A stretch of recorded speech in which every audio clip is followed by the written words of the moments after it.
So as some of you know, we've been having a series of events this weekend. This panel is called The Politics of Free Speech, and we'll be having another event in the evening, which I'll announce after we're done with our panel today. So first I'm going to introduce our speakers for this panel, then I'll read the panel description, and then we'll go ahead and get started. So going from my right, which from this side of the table, we have Carlos Garrido, who is a co-founder of Midwestern Marx, and writer currently working on a serial anthology of American socialism. Abdul Al-Kaliman is professor of African American Studies at UIC and author of Malcolm X for Beginners. Ralph Leonard is a British-Nigerian writer based in England.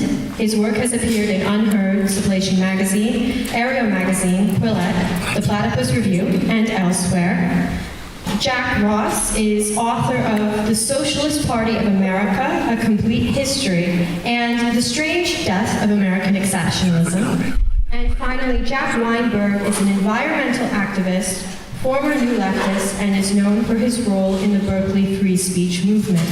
Each of the panelists will give opening remarks of about 10 minutes, followed by short responses from the panelists, and then we'll open it up to an audience Q&A.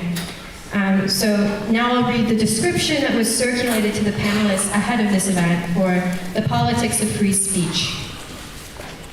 And it starts with two quotes, which if you don't mind, I'm going to read.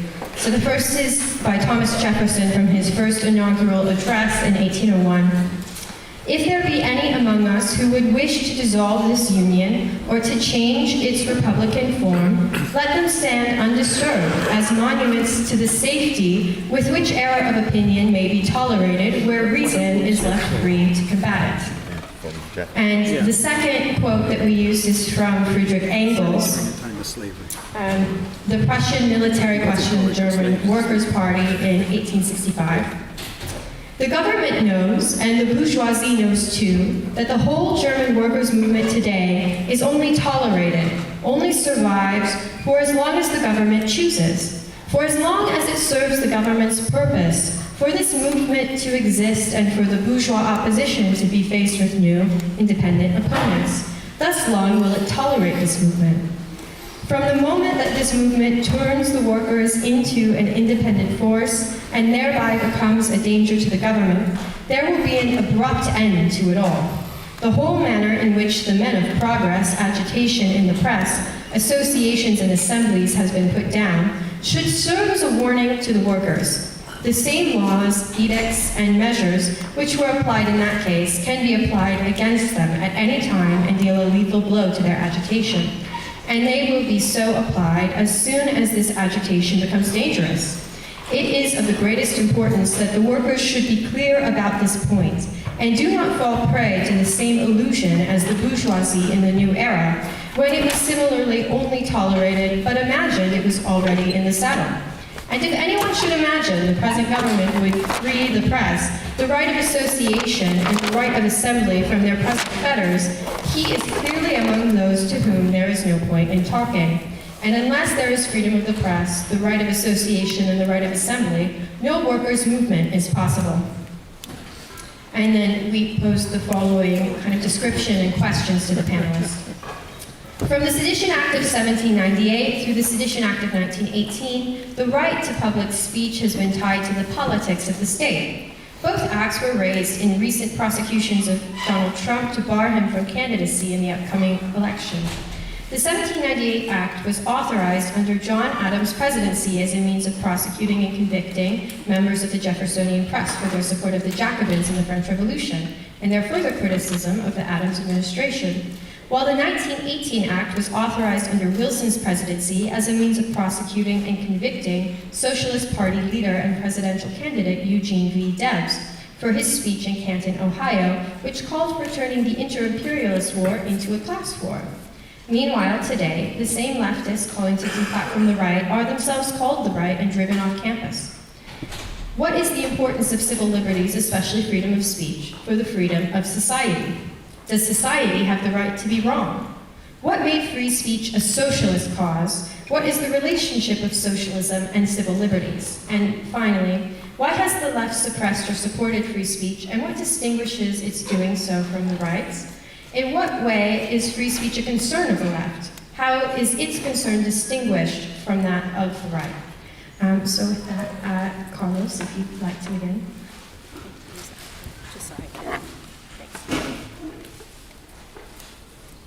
Hello? Can everyone hear me okay? Yes. Okay, thank you. Well, it's a pleasure to be here. Thank you so much for the invite. Speak louder. Is this better now? Yeah. There we go. Thank you. In his early writings against censorship, Karl Marx proposed that it is insufficient to simply criticize censorship on the basis of how it depicts a limitation of our freedoms and rights. Far more important, he held, was the critical inquiry into the conditions for the possibility of censorship. Censorship clearly does not arise out of thin air. It is produced by certain conditions which call it forth as a necessity for the dominant order.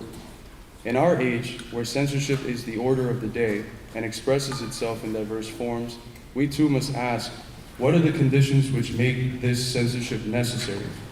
While it is indeed essential to call out the hypocrisy of the enunciated values of the capitalist class and the violations of these in reality, simply doing this is insufficient to help us understand, explain, make sense of why it is that censorship is so prevalent in the first place. I think it is clear when we observe the decaying trust in ruling institutions, in the media, which is, for instance, only 11% of the population trusts, in politicians, etc., that the ruling elite have on their hands a crisis of legitimacy. Censorship is, then, a clear product of a failure of bourgeois ideology, a deterioration of their hegemonic control over the spontaneous worldviews of the mass of people. The narratives produced by the ruling institutions of the capitalist class are no longer uncritically and spontaneously accepted by the mass of people. Most regular Americans, especially the youth, intuitively understand that the media and other ideological apparatuses of the ruling class are not there to tell us the truth. Quite the opposite. Their whole purpose is to distort the world in such a way that it allows us to make sense of it through the narratives upheld by the ruling elite. To employ a technical term we use in the Marxist tradition, their whole purpose is to systematically reproduce a form of false consciousness, a consciousness which turns the world on its head on the basis of superficial one-sided facts, distortions, and lies. Somehow Israel is the victim, China the imperialist, and Cuba the state sponsor of terrorism. This is not simply a problem of epistemic hygiene, as the scholar Vanessa Wills has called it, but an objective social reality of the capitalist mode of life. It is a system that, in order to reproduce itself and obtain the consent of the governed, requires that people understand the world in a topsy-turvy manner. It is an order that requires a distorted refraction of itself in the realm of ideas, not an accurate, corresponsive reflection. Working class Americans, and even some dissidents from the more privileged classes, are beginning to intuitively understand this reality, even if it is not, or at least not yet, comprehended with a concreteness and systematicity that a Marxist outlook can provide. Nonetheless, even these spontaneous and often incoherent forms of dissent find themselves under the boot of censorship by a ruling elite too fragile to allow any form of dissent on principal issues of empire. They much prefer, and frankly need, a compatible form of dissenters, whether left or right, who might criticize politicians, capitalism, or the matrix, etc., but who on issues of imperialism fall faithfully in line with the narratives of the ruling elite. These issues of empire, corresponding to the new imperialist stage of capitalism we find ourselves in, are the Achilles heel for the contemporary elite. The vast majority of those who have been censored over the last few years have been attacked and maligned precisely because of their challenges to the imperialist narratives. No one that I know of has been censored on the basis of calling for the raising of the minimum wage, for Medicare for all, or for loan forgiveness, important though these issues are for the vast majority of working class Americans. The voices which are censored are those which have challenged the narratives of empire on key issues such as the proxy war against Russia, the new Cold War against China, the unilateral coercive measures against Venezuela, Cuba, Nicaragua, and others, and of course, the most pivotal issue of our day, the genocide of the Palestinians by the fascist state of Israel, the US's colonial outpost in East Asia. I speak today not as an outsider simply interested in issues of censorship, but as the director of an institute that has had to battle tooth and nail against censorship for the last few years. 3 years ago, when the July 11th Color Revolution protests in Cuba were occurring, we used our institute's TikTok to dispel the imperialist myths aimed, as always, at regime change. Our following at the time was nearing 300,000, and the videos we were making were reaching millions of people. Within a couple videos discussing the situation, our account would get temporarily suspended, a reality we faced throughout the whole summer. As is often the case, because they cannot beat us at the level of ideas, their only option was censorship. Within months of the special military operation, representing a new moment in the imperialist West battle against Russia. At the time, we used our institute's TikTok platform to push back against the NATO imperialist narrative, painting Putin simply as a bloodthirsty maniac. We contextualized the SMO in the long history of US/NATO expansion towards Russia, the war on the people of the Donbass since 2014, the expansion backed by the West of the Nazi banderism, and its incorporation into the Ukrainian state, amongst other factors necessary to properly understand the actions that occurred in February 2022. All factors which in previous years the imperialist media itself and various US officials themselves accepted. For exposing these truths, challenging to the imperialist narrative, our account, this time nearing 400,000 followers, would be permanently banned. In the subsequent year, we would create 7 new accounts, a few of which would surpass the 100,000 follower mark, only to be banned as soon as we once again were capable of reaching millions.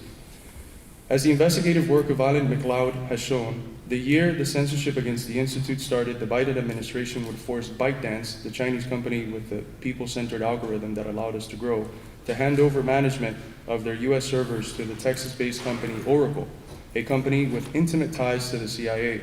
It was revealed in MacLeod's report that Oracle had a litany of former US State Department and intelligence operatives to manage the content for TikTok, as well as a few NATO executives for good measure. TikTok said that they deleted 320,000 Russian accounts, which included many American socialists who never had any association with Russia in any way, including, of course, our institute. The censorship we have faced, however, has been far from limited to TikTok, an app that, although managed by the State Department in many ways, has been unable to fully control the dissenting attitudes to imperialism the youth put out, the real reason why they have been moving to ban the app, and why, even though we've been banned more than 7 times, we've been able to rebuild a new account with well over 200,000 followers and millions of views on various videos. In the middle of February of this year, while we were covering the death of the West's beloved far-right racist Navalny, we received news that our YouTube was demonetized. This was one of the central sources of revenue for the Institute, a place where people would donate through and ask questions in our live broadcast. This, of course, was a unique form of censorship, a targeting of the financial foundation which allows us to do the work we do. This is merely the tip of the iceberg of censorship attacks we, and many others like us, have faced when our ideas not only challenge the dominant narrative, but do so in a way that reaches hundreds of thousands and sometimes millions of people. As of recent, one of the director of the International Department of the Institute was fired from his teaching position at the City University of New York, Professor Danny Shaw, for speaking out against the Israeli genocide. Social media has, as I have tried to outline in my recent writings, become one of the central ideological fields where the war of position, that is the war of ideas for the hearts and minds of people, has to be waged. It is an area people spend 3 to 4 hours a day surfing, and which is central to the spontaneously developing views people come to hold on relevant political issues. Despite its tubular character and the leakages of dissenting views that spring up here and there, it has become the most important apparatus of narrative control for the ruling class, a space where they can boost the narratives, sometimes directly and indirectly through bots that benefit them, and shut down the dissenting narratives that go against their dominant narrative. Again, sometimes directly through bans, sometimes indirectly through demonetization, and sometimes more insidiously, such as through shadow bans, which has occurred to various folks at our institute. In the face of this censorship, it is the duty of Marxists to contextualize its emergence in the crisis of legitimacy and empire we have before us. It is also our duty, if we wish to win the war of positions, to use to our favor the gap between the lofty enunciated ideas of the ruling class, most of which are accepted in the common sense of our people, and the reality their order creates. The fact that, on the one hand, the elite proclaim the right to free speech, media, etc., and that on the other, they censor all voices which challenge the dominant narrative, especially on issues of war and peace, is an objective contradiction we must explain to the American people and exploit in our favor. We must help them achieve coherence in the dissenting attitudes they already hold, aid them in understanding why the ruling class and its institutions ought to be distrusted and challenged. Lenin's question, freedom or freedom of speech, for whom and to do what, must always be asked.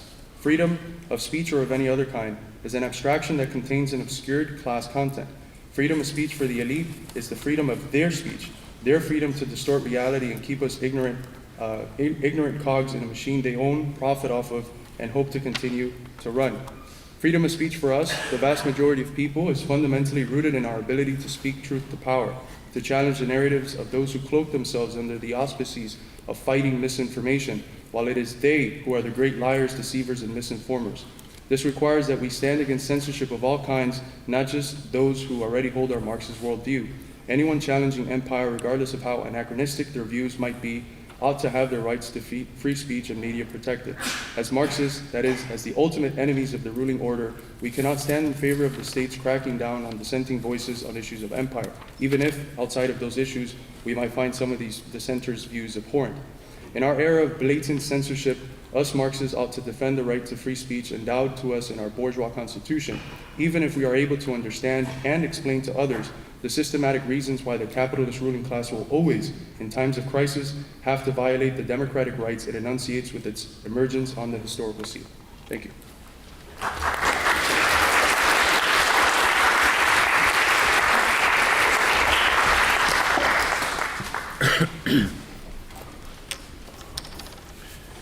Okay, thank you for inviting me. It's a pleasure to join this panel and this important audience committed to social transformation of this decadent capitalist crisis we face and we suffer through. This talk will briefly address 5 topics: language and society, speech and the state, Black liberation, class struggle, and agency we need for social transformation. Language is fundamental for our human experience, and as such is a necessary feature of every society. No aspect of social life is possible without it to any great extent. In particular, language is a feature of a nation, holding together everyone in it across all social divisions. If we were to refer to the base superstructure model of society, language is everywhere. It's a production force of capitalist production, just as it is a way that production relations are governed. Workers and capitalists are tied together by using a common language. Even in South Africa, the Boers used their version of what was called Kitchen Zulu to govern their servants. Of course, all aspects of the superstructure function with the use of language. Language as part of the social order is managed by the state. Key to this is the organization of an education process to make sure that a common language is sustained. This is a critical issue in a multinational country.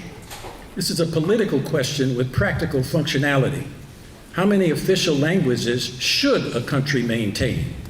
But of course, also, how many languages can a country maintain?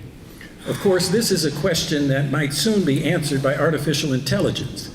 Each nationality would naturally have an affinity with its own language of origin. So if there was an AI automatic translation of spoken and written speech available to all, then all languages might coexist. Speech is language in action, both in its written and spoken forms. Speech, as all important behavior, cultural and social actions and traditions, are usually managed by the state. What is possible within the social order without threatening class rule is allowed, and what threatens this class rule is deemed illegal and punishable. For us, we can begin by looking at the first constitutional amendment dealing with freedom of speech. Now, this, of course, was limited by the U.S. legalizing slavery as an essential part of the social order. This system involved the necessary silencing of the slaves, whose free speech would challenge the slave government's legitimacy. For the most part, they were denied such speech. So much for the Jefferson quote, calling for people to speak out. That was bullshit. Obviously, the slaves were not allowed to do that. That might help you understand what's going on in this country today. There were notable exceptions. For free black people, one example is my great-great-grandfather who bought his freedom in 1819 and got the Illinois legislature in 1837 to pass the McWhorter Law, enabling him to sue and be sued and a whole bunch of other stuff. This act was an exception to the black codes of Illinois, that were designed to deny these freedoms to all black people. A great struggle took place around abolitionism and the Underground Railroad over whether to practice speech to break laws is protected free speech. Congress passed a gag order to ban such speech in Congress that eventually got overturned. In 1837, Missouri passed a law that banned all abolitionist speech, a practice soon followed by all the southern slaveholding states. A century later, 1940, Congress enacted the Smith Act, making it illegal to advocate, quote, overthrowing or destroying any government in the United States by force and violence. Over 200 people were prosecuted under the Smith Act, especially anti-capitalist advocates of socialist revolution. Even in the 1960s, the speech of the freedom movement was regulated and suppressed. The phrase at issue was whether speech created, quote, a clear and present danger to society, meaning the state and its role to protect the ruling class. Southern police interpreted that to mean advocating for integration, the right to vote, and other acts that seemed obvious rights under the US Constitution. In 1969, the Supreme Court established that speech advocating illegal conduct is protected under the First Amendment unless the speech is likely to, quote, incite imminent lawless action. In other words, there's always a phrase that enables the ruling class to interpret what it wants to allow and what it doesn't want to allow. Always the condition to be interpreted as the rulers and their political agents seem fit. Words by themselves mean nothing, as it's actions, what people do, that really matter. If not by the state, then by mob violence. That's also a function of what the ruling class wants. This brings us to the heart of the matter. There is no such thing as free speech without limitations. You might say that speech is never really free. There are two kinds of limitations: what speech you are capable of versus what you are allowed to do. Now, there are two aspects of what one or person or group is capable of: speech skills and what audience you can access for your speech. Speech skills means literacy and being informed, as well as having the cultural proclivity to perform important speech, especially advocacy for opposing oppression and exploitation. The state has a task of defining norms of education for literacy and cultivating a democratic culture of public speech. This requires levels of literacy and levels of ignorance at the same time. You got to know enough to do your job, but not enough to challenge power. A major aspect of this is also overcoming the fear that workers have been induced to have by management.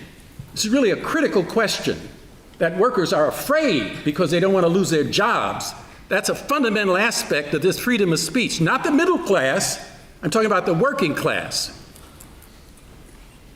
But equally as important is the audience. If nobody is listening, you can usually run your mouth, your printing press, or your computer all you want. But when the tinder is dry and wherever even a single spark is dangerous, the law cracks down. The state is usually very intolerant of any serious danger it faces or even suspects. Now, black liberation is a necessary process in which speech plays an important role. Now, one example is rap, hip-hop speech. Rap started out as a maximization of working-class cultural speech, a critical expose of racism and all forms of exploitation. But two things happened. They co-opt, commodify, and flip the script from radical critique into gangster rap, self-negating banter of all things negative. One good example is they take Ice-T, who famously rapped "fuck the police," flipped him and turned him into the fake police on TV.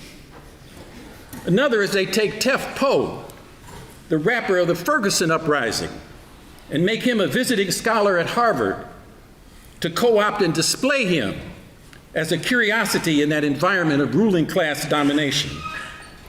Then the system acts like it favors free speech by using court rulings stating that gangster rap is in fact protected speech. Economic shutdown on the one hand of authentic cultural voice of the oppressed with political defense on how they want it to be.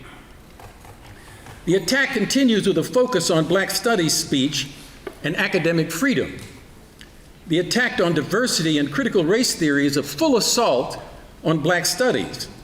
Black studies was a successful battlefront for Black power beginning in 1966. Racist white power sees it as an obstacle that must be contained. This is parallel to the other wing of the ruling class, moving in with a standardized AP course, both attempting to be an alternative to Black agency of self-determination. In sum, in this period of repression and regression, speech is being limited in all sorts of ways. Now, just another word on artificial intelligence, especially the role of ChatGPT. The new tool responds to questions or commands by instantaneously creating text. The new tool is a corporate replacement for free speech. It makes it an easy process to replace a person's thought with what appears to be clear and better text. Just like fast food seems like a good idea. It's fast, it's somewhat cheap, almost everywhere, but also unhealthy in the cause of obesity. So getting this text from ChatGPT, which has now invaded every classroom in the United States, every classroom, including in places like this. So getting this text seems great, but when used can lead to undeveloped capacity to think and create original speech. I'll skip ahead.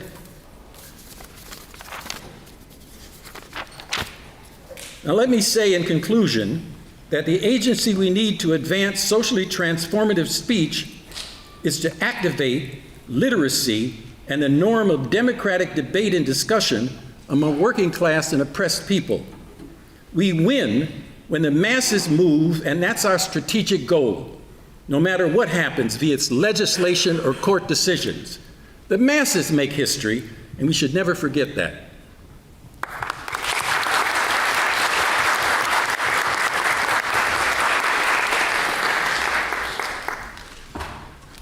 Thank you. If we were to distill the case for free speech in a single paragraph, it would be the one made by Thomas Paine in the introduction to The Age of Reason, where he says, "You will do me the justice to remember that I have always strenuously supported the right of every man to his own opinion, however different that opinion might be to mine. He who denies this another right makes a slave of himself to his present opinion because he precludes himself the right of changing it." I think that's a very important point to soak in, because if we are going to struggle or make the case for socialism within civil society, we should understand that there might be a possibility that we might be wrong in our views. So, Jacob Mashangwa, in his voluminous history of free speech, claimed that if the great icons of the cause of free speech, whether Baruch Spinoza or Frederick Douglass, lived today, he writes, they would surely declare the 21st century an unprecedented golden age. Now that seems like a very startling claim, given that states across the world still imprison, torture, and murder critics and opponents with impunity. Formerly democratic nations still use the judiciary to silence those they don't like. States are desperate to censor speech on social media they label as dangerous. And especially in the West, there's constant quarreling over cancel culture and the boundaries of academic freedom. Of course, this shouldn't dismiss the current challenges to free speech. Rather, it suggests that in historical terms, we have never been more free to say what we think with more means at our disposal. But this produces a contradiction. The fact that at least within Western democracies, we live in relatively more open societies has led to an underestimating, even becoming dismissive of the threats of censorship and other forms of restrictions on free expression, whether direct or indirect. The success of historical struggles to expand free expression, struggles that the left has intimately participated in, can obscure the lessons of those struggles. For example, the struggle for free speech was part of a wider struggle for freedom, whether it was during the bourgeois revolutions or in causes like the abolitionist cause, or even the struggle for socialism itself. There was a recognition that censorship was the weapon used by the ruling classes to foil social change and progress. Today, there is a lot of confusion. Very often, censorship in Western liberal democracies is imposed in the name of protecting the marginalized and the vulnerable, for instance, hate speech laws. But one irony of hate speech laws, for example, in my own country of England, when the first form of laws against inciting racial hatred was put in 1968, the first person prosecuted under that wasn't a neo-Nazi, it was a black nationalist called Michael X. Restrictions such as these that are usually supported by progressive liberals and even some parts of the left as a progressive good, it goes in contrast to the previous line of socialist radicals against the capitalist state restricting speech of the citizenry. Moreover, there has been an arrogant attitude on some sections of the left that take a very instrumentalist attitude to free speech. Free speech is good when we're not in power because it allows us to mobilize and agitate. But when we're in power, we won't be stupid enough to allow bad people to puke out their ideas in case to cause trouble and spread counter-revolutionary ideas. And this shows that as a socialist movement, we shouldn't be afraid to engage in the battle for speech and to have our ideas in the public sphere. Because if we really claim to defend the freedom of society, then we have to understand that not all of society is going to agree with us. And it is through this dialectic of debate and argument that we can have any chance of enacting social transformation on a world scale.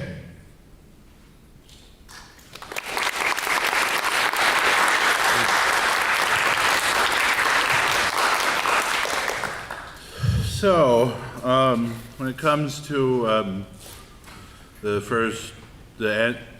directly answering the questions posed in the prompt for this panel and basic first principles of free speech, I completely share the views Ralph just expressed. But I was asked. Oh.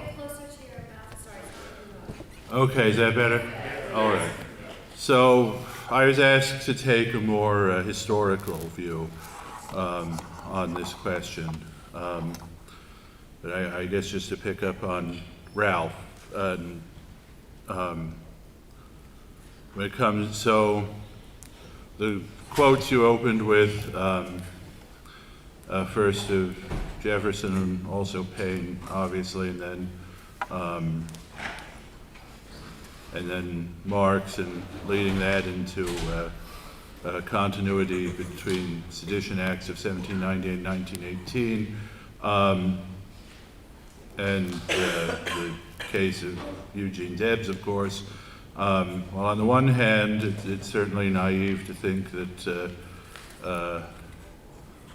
the founders of the Republic would have been card-carrying members of the ACLU. It is, what is true is that there was a revolutionary tradition and a continuity that led into the heyday of American socialist movement for World War I and was abruptly cut off, and entirely consistent with the core Platypus principle about 1919, cutting off of the completion of bourgeois revolution, and it's succession by the Popular Front and state. A lot of themes, for those who were here yesterday to listen to Sean KB, are going to become relevant for my talk. In one way, I look at this historically when it comes to what the revolutionary tradition was and how it was cut off. What is true about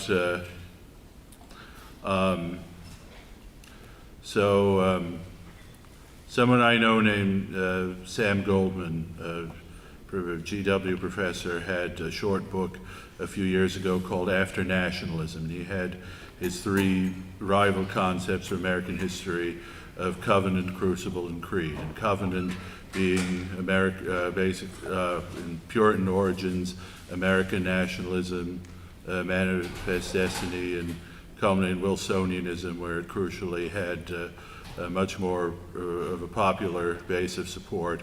And basically you had in American Revolutionary period of a potential that was arrested for many reasons,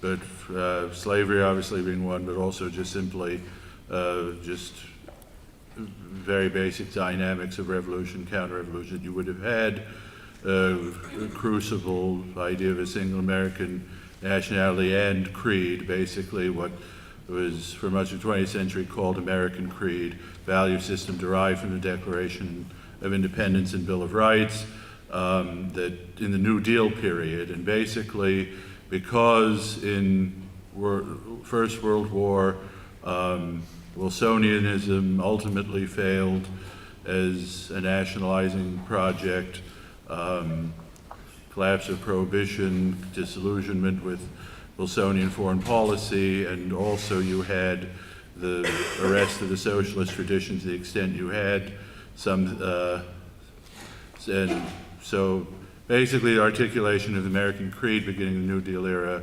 and era in which civil libertarian ideas we know today was really arrested. That was basically, I guess you'd call it a papering over of the contradiction. I guess none of the previous speakers have spoken to the current events tie-in of the questions as it relates to Trump and the case against Trump and the arguments Chris Cutrone made last night. Well, on the one hand, I certainly, as a historian of American socialist movement and the suppression of socialist movement, was very disturbed beginning in 2016, embrace of the very rationales behind Alien Sedition Act and the ways in which they were actually invoked, and defining the so-called resistance. But I feel like the facts have changed a lot, and I'm not as disturbed. I mean, as far as the why not Trump again, I mean, I feel like, if anything, there's a lot of complacency. Trump running again. January 6th did not turn out to be any kind of Reichstag fire event as one might have feared at one time. It's all independent actors bringing the various cases, and they're all falling apart. I mean, I feel like rather than anything like fascism, quite the contrary, as others have discussed already this weekend, is just the death of mass politics. There's simply no mass politics there, and whatever else Trump and the Trump cult might represent at this point, it's certainly not. There's certainly the very big difference with Weimar Germany and related episodes is you simply do not have mass politics in the same way. And so when it comes to the question, well, yes, of what is Trump then, and I mean, it really is very straightforward. is that he's what Joe McCarthy was, and it's critical to recognize what he was and what he wasn't. And there is a historian writing in the 60s who had a really shocking quote of how perfectly it applies to Trump Digby Baltzell, who wrote of McCarthy, he was able to dominate and intimidate the atomized leadership of the supposedly most powerful nation on earth for almost half a decade, precisely because he was an amoral master of publicity in a manipulative society. Now, I think more than anything, that's very relevant to understanding what the right answer as opposed to the wrong answer to Trump is, and that principle of that was the view of many of the founders of Cold War liberalism, that whatever their failings were, heirs to historic American socialist tradition. And the basic position, the problem with McCarthy was not his ends but his means. And so directly on that point is a quote I want to read from Norman Thomas in the 1950s, several years after the last of his 6 presidential campaigns and right around the time of McCarthy's downfall. And uncannily anticipates dichotomy with threats to the survival of liberalism, to principles of free speech from Trumpism on the one hand, and intersectionalism on the other. And I quote, "We cannot defend liberty by denying the danger of the organized communist conspiracy, even if at the moment it is weak within the United States. It was a serious liberal error contributing to the rise of McCarthyism that so many liberals so long minimized the communist evil. Communism is a monstrous threat to any valid theory or practice of freedom and fellowship among men. In this double struggle, there are unfortunately some avowed liberals who aid both McCarthyism and communism by persistently minimizing the danger of communism in America, and by assuming that because the complex of ideas and actions which we sometimes call McCarthyism is bad on the whole, therefore none of its elements is necessary or even defensible, and because the McCarthys, big and little, have given the wrong answer to communism, there is no need for any answer except a touching faith that truth is mighty and must prevail. Not so can our freedom be preserved and expanded. In our effort to meet the challenge which communism and other conspiratorial movements present to the Jeffersonian ideal, I think that we shall get further by ignoring McCarthyism for the time being and asking ourselves what action rational citizens should have commended, what they should now commend to their government in the face of the communist war on freedom. Under democracy, to what liberties are men and women entitled who, in power, would deny all freedom? The Jeffersonian faith in the power of truth was postulated on its ability to prevail over error, openly advocated in the marketplace of ideas." Now, so if we begin with the premise that in that quote you can very simply swap McCarthy or McCarthyism for Trump or Trumpism, and communist for woke or intersectionalist, or take your pick. What does that say about the questions of the state and state versus civil society? Because as was true in a somewhat more limited sense then in the context Norman Thomas was speaking about, you had, like, for example, if a communist would take over the newspaper guild, would they dictate newspaper policy, and how would either or both the state or civil society respond to this? You saw this. You saw this in the 1980s with in Nicaragua, the way the state-run unions took over the independent newspaper La Prensa, and it was very much an ominous shadow over what happened at the New York Times during the May-June days of 2020. And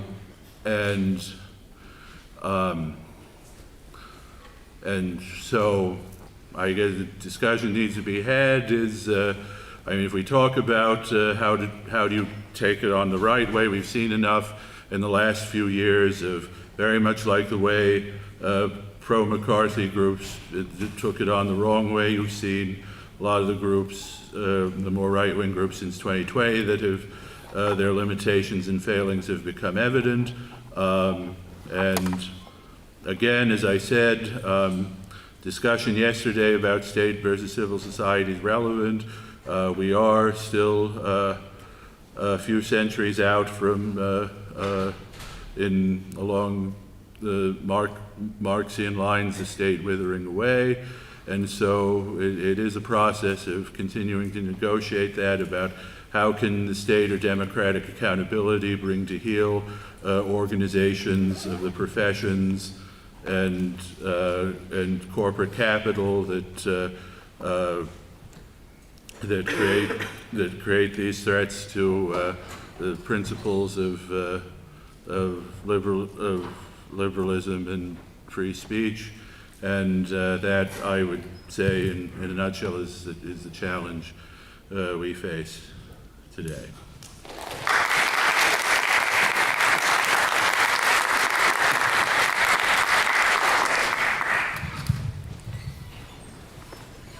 I guess I'm next and last. My name's Jack. Just a minute. Give him the mic. Does he have a mic? I have the mic. I have the mic. My name's Jack Weinberg. It's not on? Pardon? Stick closer to your mouth and Can you hear me now? My name's Jack Weinberg. I thank the organizers for inviting me. I was asked to speak about the Berkeley free speech movement in 1964. The panelists that came before me have raised numerous theoretical and practical and contemporary topics. I'll address those during the discussion. I'll stick to the free speech movement and a little bit about my trajectory since the free speech movement, which seemed to be a topic that when I spoke to other people in your movement were interested in. The story starts for me in 1962 when I was an undergraduate, just finishing my undergraduate work at Berkeley. And I was recruited to participate in a campaign of a civil rights organization, the Congress on Racial Equality, CORE. CORE in those days was a nonviolent activist organization whose mission was integration, racial equality and integration. This was prior to the rise of the Black Power movement. And I was recruited to participate in a campaign that was fighting against racial discrimination in hiring in the Bay Area. In 1962, there was no laws against racial discrimination in hiring. There was no laws against racial discrimination in housing anywhere in the country, certainly not in California. And I became involved in that campaign. Within a year, I went to graduate school. I dropped out of graduate school and became a full-time campaigner for CORE. I'll jump ahead and then I'll come back. I was an activist in the civil rights movement during the early 60s. I then became very engaged, a regional and local leader in the anti-Vietnam War and the anti-imperialist movements of the 60s. It was during that time I was recruited to socialism, and I became a member of what was then the Independent Socialist Clubs at Berkeley that later turned into an organization called the International Socialists. I stayed active in those things during that period. I also had relationships with the Black Panther Party at the time when they were transforming from a local Oakland group to a national phenomena. And that took me through those activities, and much more took me through the 60s. By the end of the 60s, the student movement, or the radical movement at that point, that I was a part of, in my mind had turned overwhelmingly to Maoism and to adventurism and to all kinds of things. The organization that I was a part of decided to make what we called a turn to the working class. Members from both coasts moved to the Midwest, took jobs in steel and auto and trucking and other industrial jobs. I worked in auto plants. I was fired in the Wildcat strike in Detroit in 1973. I organized auto workers in Detroit, activist auto workers in Detroit till '77. I moved to Gary, Indiana. I worked for the next 8 years as a steel worker in Gary, Indiana. While I was a steel worker in Gary, I became active in environmental issues, starting with a local campaign. It was during that period that I sort of moved away from my Marxism. It was no longer answering the questions that I had. It was no longer, it came to me because I came to it because it was a theory of action. It was no longer answering the questions that I had, and it was also, in many ways, out of date in my view. I stayed on as an environmental activist. I ended up working for Greenpeace for 10 years. I then left Greenpeace and organized international environmental networks. And I had the good fortune of being able to organize a network that's now active in 100 countries that works on toxic chemical pollutants. So that's the trajectory of my life. The Marxism has helped inform me, but there are many other intellectual factors as well. Now to the free speech movement. The free speech movement was a direct outcome of the civil rights movement. The civil rights movement in 1963 began to peak with the Montgomery campaign, the Martin Luther King SCLC Montgomery campaign, which was really the first time that national television had emerged to the point where something that was happening on the ground in, Birmingham campaign. It was the first time where something was happening on the ground in Birmingham that day could show up on TV that night. That never happened before. And so TV was full of pictures of young children marching day after day, getting hosed down, getting bitten by police dogs, and continuing to do it. It was a very inspiring campaign, and it caught the attention of a whole generation, both of African Americans and also of young people. And it was from that moment that the civil rights movement went into a rapid rise. The things that happened, I don't want to go through all the things that happened after that. Everybody's familiar with the March on Washington, various things. I was in Berkeley. By that time, I was the chairman of a campus organization whose mission was mobilizing students for supporting civil rights activities throughout the Bay Area. So we would organize students on campus, participate in demonstrations. You know, we got arrested numerous times. We were involved in campaigns in numerous communities in the Bay Area, supporting various activities. Again, more complicated than I want to go into. At the summer of '64 was when there was a peaking of this civil rights movement. It led directly to the passage of the Civil Rights Act of '64. But when we got back to campus, we didn't know where it was heading. We just knew that we were part of a movement that was ascendant, and we were very excited about taking our campaigns back to the campus. When the university put out a ruling that outlawed the right to do any kind of activity of an advocacy nature on the campus. You couldn't put out a leaflet, you couldn't make a speech unless you were registered to make a speech, you couldn't raise money, and you absolutely could not mobilize people for activities. So that was the beginning of the semester. And let me say, the free speech movement wasn't about abstract free speech. In 1963, the most controversial person in the United States, Malcolm X, spoke on the campus to thousands of students. It went through a procedure. He was invited to speak. He spoke. It wasn't abstract free speech. It was specifically the right to advocate, the right to organize, the right to mobilize. Those were the things that was being prohibited on the student campus. A coalition of student groups came together, and interestingly, It included not just the left, although the left was the dominant force, but we also had the Republican student organizations who were also infected. And in fact, it was some moderate Republicans who had participated in the Republican National Convention that year in San Francisco to try to stop Goldwater, which was the rise of the racist wing of the Republican Party. It was also it was mainly the civil rights movement, but the whole issue of students engaging in activity was seen as a threat.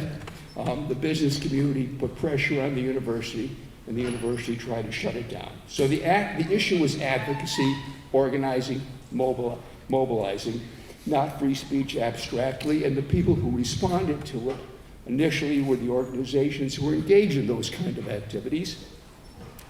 And some of the members of our coalition initially had relationships with the different deans to try to negotiate some kind of settlement. But the civil rights organization said, whatever settlement you reach, we're going to continue mobilizing. 2 minutes already? Oh boy. Well, I'm not going to get very far.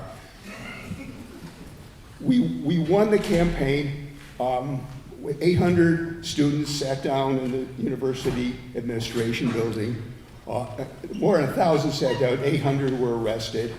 That prompted a strike. The whole campus shut down. The administration, after some backs and forth, this faculty said the students are right, and it came out, the end of the campaign was that the university passed a new policy that there should be no limits on the freedom of speech on campus other than things related to time, place, and manner of speech. We won that. Very quickly after that became, and I'll finish with this thought, very quickly after that became the basis for organizing what became the anti-Vietnam War movement.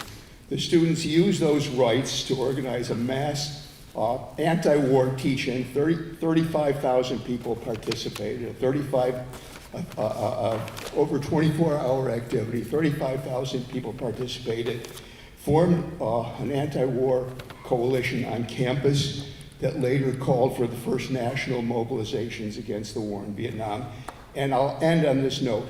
The fact that we won this free speech battle so spectacularly on campus, and it was a national, international phenomena, meant that during the Vietnam War, the typical level of repression that you usually get during a war, when the government's fighting a war, they don't like opposition, it very much opened the space that enabled the mass anti-Vietnam War movement for the next period to emerge. Thank you.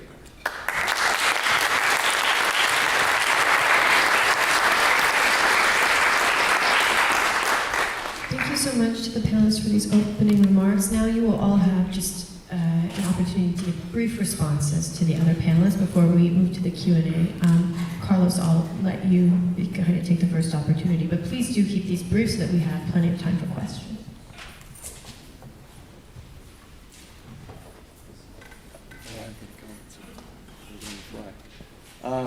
I appreciate all of your presentations. I really appreciated the historical background that you're bringing to this discussion.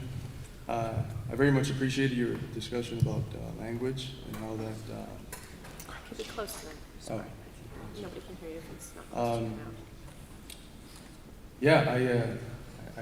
as I was listening, I was trying to enjoy and not really think much about what I would say afterwards, but I don't have much to say. My apologies. If there's any questions, I'll answer them afterwards. But. Just interested in your questions. Yeah. I should have pulled that. But we were asking you to please reply to the other. Yeah, response. Guys, please don't yell from the audience. Do take, the opportunity to consider your other panelists' remarks, please. I think people actually will appreciate it, but there will be plenty of time for questions. Do not worry. I wanted to quote Carlos about when he talks about the class content of free speech. That I wanted to press you on that, to kind of clarify what you mean by that. So maybe when next speaker could respond to me on that. And also, I liked Abdul's comment about, he said speech is language in action. And I like that quote because it shows you how powerful free speech is. And that's the reason why it is so valuable, is because it is powerful, it is impactful, it can influence people and move people to, and mobilize people to do things collectively and individually. So yeah, I don't really have much to say beyond that. Carlos. Would you like to respond to what he asked about the class content of free speech? Sure, yeah. Well, I think freedom is it's a universal concept, and within the dialectical tradition, whether it's in Hegel and Marxism, we understand that universals are not these things that are universal precisely because of the fact that they exist in the same way, take the same form, irrespective of space and time. What makes universals universals is precisely their ability to take different forms in different times. We operate with the notion of concrete universals, that this sort of gap that Western philosophy posits onto the world when it discusses universals, where there's universals here, particulars, and there's this unbridgeable gap. That's not how we think. And so when it comes to the question of freedom, I consider it a universal, but a concrete universal.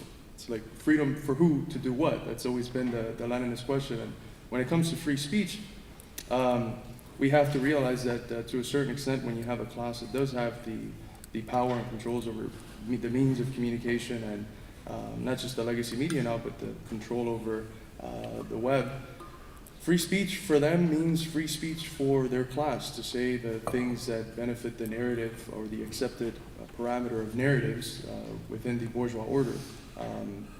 I think that, for instance, in a socialist society, if remnants of those classes were around, I don't care much about their free speech. I don't, because the content would be, we're trying to construct socialism, and if people are expressing a certain form of speech that wants to bring us back into a form of life where there's exploiters that are looting the people and letting the imperialists come in and loot the people, the right to free speech there is not something that I would invoke. But within a bourgeois context, when we're going to be the subjects of attacks, and free speech is already one of the enunciated values of the bourgeoisie, in that context, I think it's something that we should fight for. But we should never forget the actual context and power dynamics that are grounding any understanding of freedom and free speech. It's the same thing with freedom, not just freedom of speech. Freedom in general, it's like, for who to do what? The capitalists have the freedom within capitalism to exploit, to loot, to do all the things they do around the world. But that's a freedom that is conjoined with the unfreedom of the people that are the victims of that. So socialist freedom would limit that freedom for the capitalists. And that same relationship of what's the content of the freedom, we have to understand that for freedom of speech as well. It might be obvious, I might be wrong. Chuck, why don't you use that microphone right there? Is this on? No. There it is. Okay. So I appreciate. Good. So I appreciated Jack's remarks about his experiences and specifically how the free speech movement directly contributed to laying groundwork for the anti-war movement in the 60s. I would ask if you could talk a little more about how you dealt with the questions about free speech for the right. I mean, when you talked about opposing Goldwater, was it merely a matter of counter-protesting when he was around, or did you attempt to do more than that? And I guess I would expand on that to also bring Abdul in the discussion, because one thing that didn't come up, or I may have, if I had more time, brought up the importance of free speech, and specifically free speech as understood in the context of the idea of the American Creed, New Deal, Cold War liberal paradigm, and beyond that, just the larger civil libertarian paradigm going back to response to World War I repression.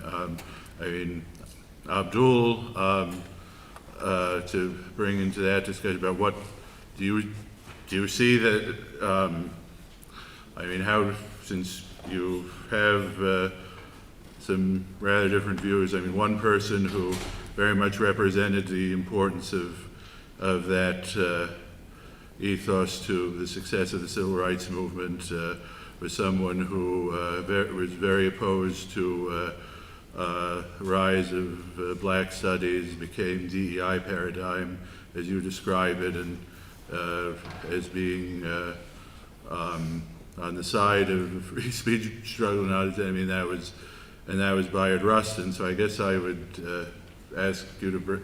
I probably like Jack to answer first, but if you could then pick up on that discussion about the importance of larger free speech ethos and how that is important to the civil rights movement. Thank you. I think free speech has two aspects. One is the right, of course, it's both the legal right, but also the power to attempt to influence how people think, to try to influence the range of thoughts that are acceptable within society, and to influence and to build support for a point of view that may, at your moment in time, be not that popular or not that prevalent. So that's the exchange of ideas. The other thing is, and the part that's usually most threatening, because people out of power don't have a lot of a microphone with their ideas, although sometimes they do, and ideas do get limited, but the right to organize, to take your ideas and try to turn them into action and try to influence public policy, both the laws, but also the opinions and the way people act. And when you organize and when you advocate and when you campaign, that can be threatening to people. And that's the part of free speech that we were fighting on, but they're both important. In terms of the specifics, it's important to, it's hard to think back to that period of time when none of you were born. But when the Civil Rights Act was passed in 1964, it had more Republican votes than Democratic votes. You take that in. Prior to that period of time, there was a division within the African American movement, whether to be Republican or Democrat, because the Democratic Party of the South was the bastion of segregation, the bastion of white supremacy, and many Republicans, particularly in the South, were trying to use that to get black votes, and in the North, there were many liberal Republicans. So on the Berkeley campus, there were a number of trends of conservatives. There were the individualists, sort of radical libertarians of an intellectual variety, but there were also Republican activists. And when the Republican National Convention was held in San Francisco, and there was an effort to stop Goldwater, they mobilized students through Republican networks to come and help scram and try to stop Goldwater. And that infuriated the right-wing establishment almost as much as the civil rights movement infuriated them. And the whole idea of students becoming a factor in the politics of society and in the activities of society and shaping public policy was unacceptable. So William Nolan, who was then the editor of the Oakland Tribune, who had previously been the majority leader of the Senate under Eisenhower and was a right-wing opponent of Eisenhower, and then became the California leader of the Goldwater campaign. He was very influential, and he basically told the university, you're not going to get the various bond funds you want and taxes you want if you let this continue to happen. That's where the free speech movement came from. They were responding to that very concrete pressure from a concrete political operatives who didn't want students to play a role in society, and they wanted to stop that. And that's what we fought about. And for the next era, young people in general were very influential in society.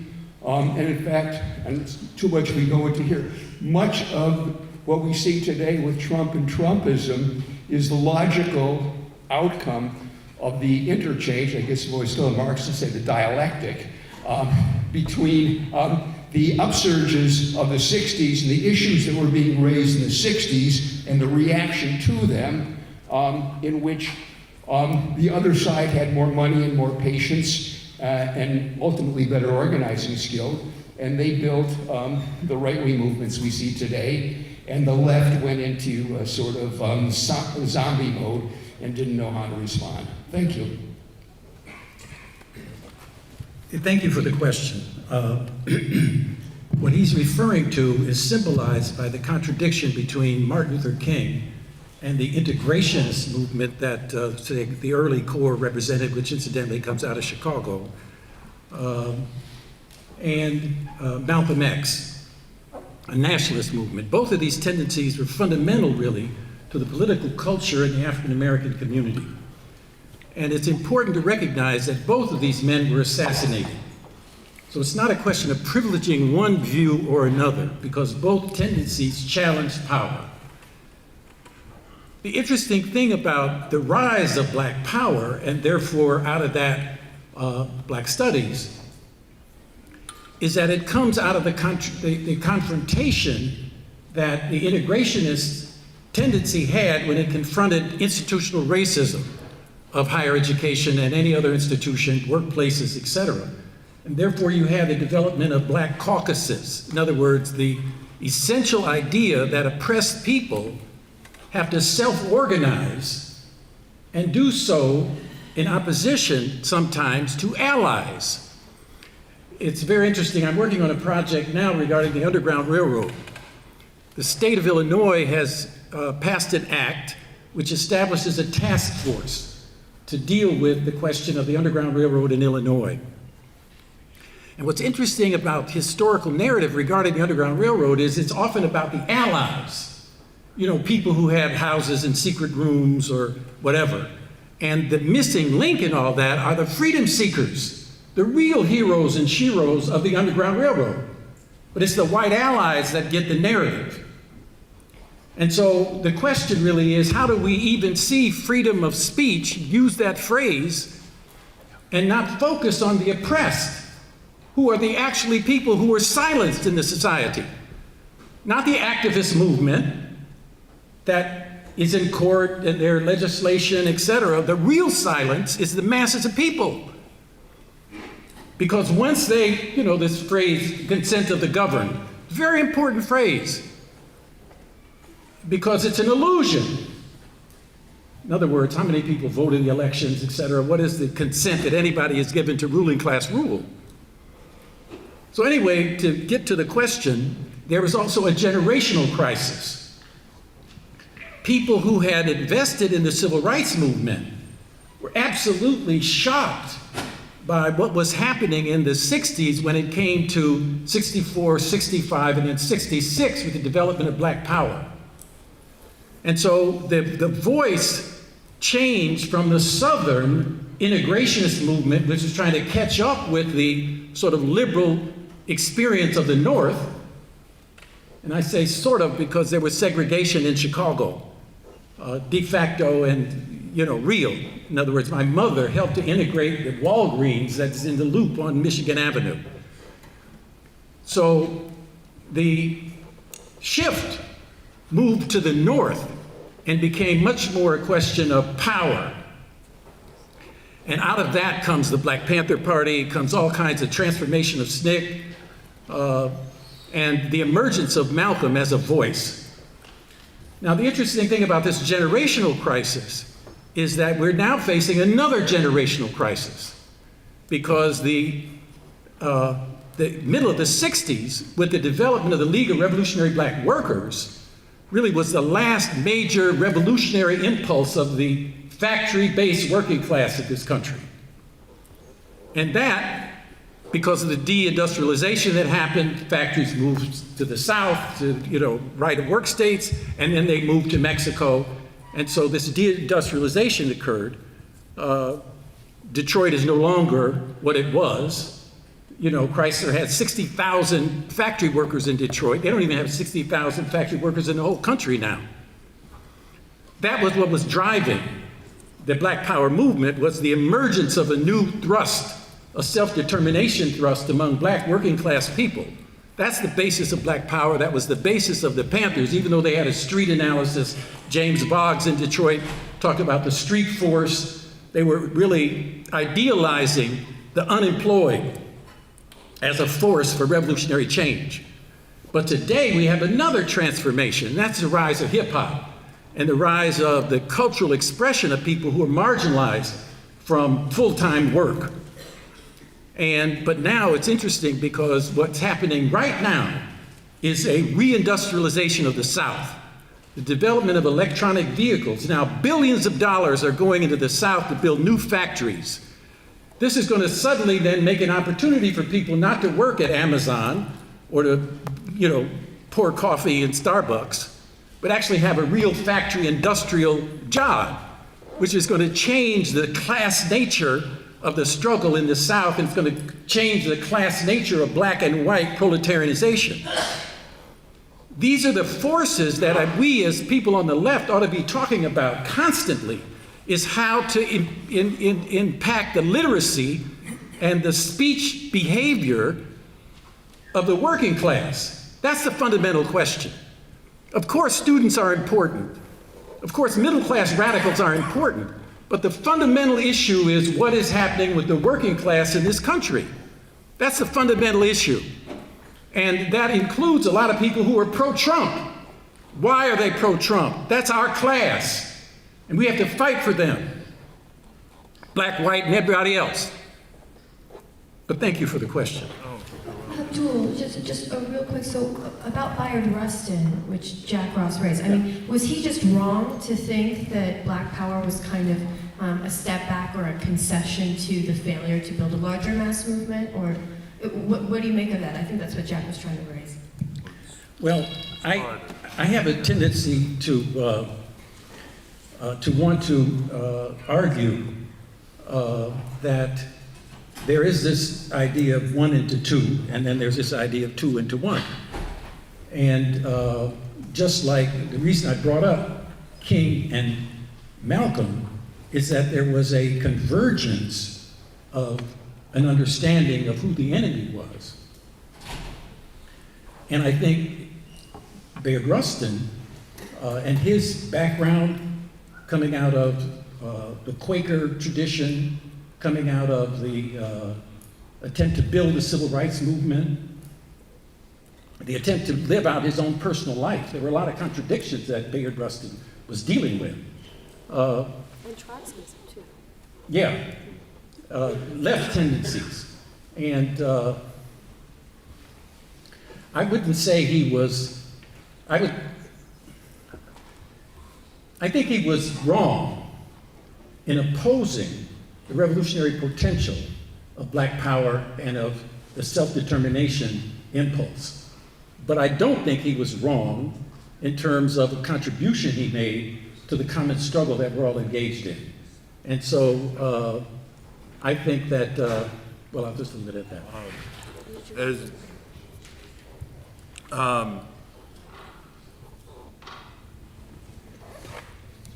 As I understand, and a lot of Platypus members are more intimately familiar with the texts that Rustin wrote, whether it was Protest of Politics or other articles that came after it. But I mean, as I understand it, I mean, when you say that he was wrong to oppose revolutionary potential, I think as I understand, the very question he was posing was, to what end? And that's, I think I feel like you're simply making a statement about means versus ends, and again, the question is to what end the revolutionary potential. I am familiar with someone I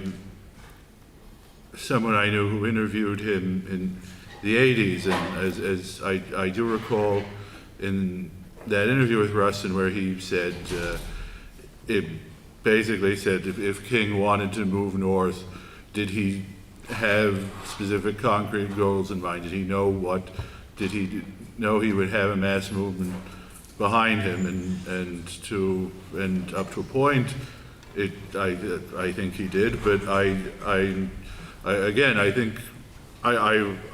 would really say, I think the very question he was posing was, to what end would this revolutionary potential be? Go ahead. Yeah. On this same topic, in my own experience, the turning point from the integrationist movement to the, I mean, there are a lot of factors, but the actual turning point in my experience was the 1964 Democratic Party National Convention, when a Mississippi Freedom Democratic Party sent a delegation to Atlantic City. They sent a delegation, they had been registering voters. They had been denied, the new voters were denied the right to participate in the county caucuses of the Democratic Party, and therefore the Democratic Party of Mississippi was all white, not by accident. They denied access to black people to the Democratic Party process. So the Mississippi Freedom Democratic Party held its own convention, own caucuses, and elected its own integrated slate and sent a competing slate to Atlantic City. And there were two slates, the official Democratic slate from the official Democratic Party and the Freedom Democratic Party slate that was led by Fannie Lou Hamer. And when they came up and there were hearings, and Johnson, who was the presidential candidate, saw the threat, and he instructed Hubert Humphrey, who was the leading liberal in the country, who was also his Democratic vice presidential candidate, if you don't shut this thing down, you're not going to be the vice presidential candidate. And the whole liberal establishment, the UAW, the lawyer for the Mississippi Freedom Democrats, Rao, the whole liberal establishment clicked in. They shut down the Mississippi Freedom Democratic Party, seated the official Democratic Party from Mississippi, and at that point, the entire SNCC operation, everybody was following the SNCC operation.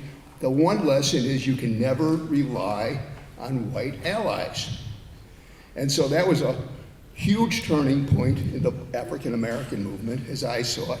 And then for those radicals who were active with them, who had been in Mississippi, who were friends of people who were in Mississippi, they had no ways to go. They had no place to go because they didn't have a role in the new African American movement at that time, but they were just as alienated and just as angry. And that was really the rise of the radicalization, in my experience, of white activists on campuses that then, one other thing in terms of what you said, if you go about what was going on in Detroit, you mentioned Boggs and you mentioned the black revolutionary workers. But Boggs and the black, unfortunately, if they would have adopted Boggs's ideas, they would have been much more successful. In fact, they ended up becoming very narrow sectarians and couldn't work with other people.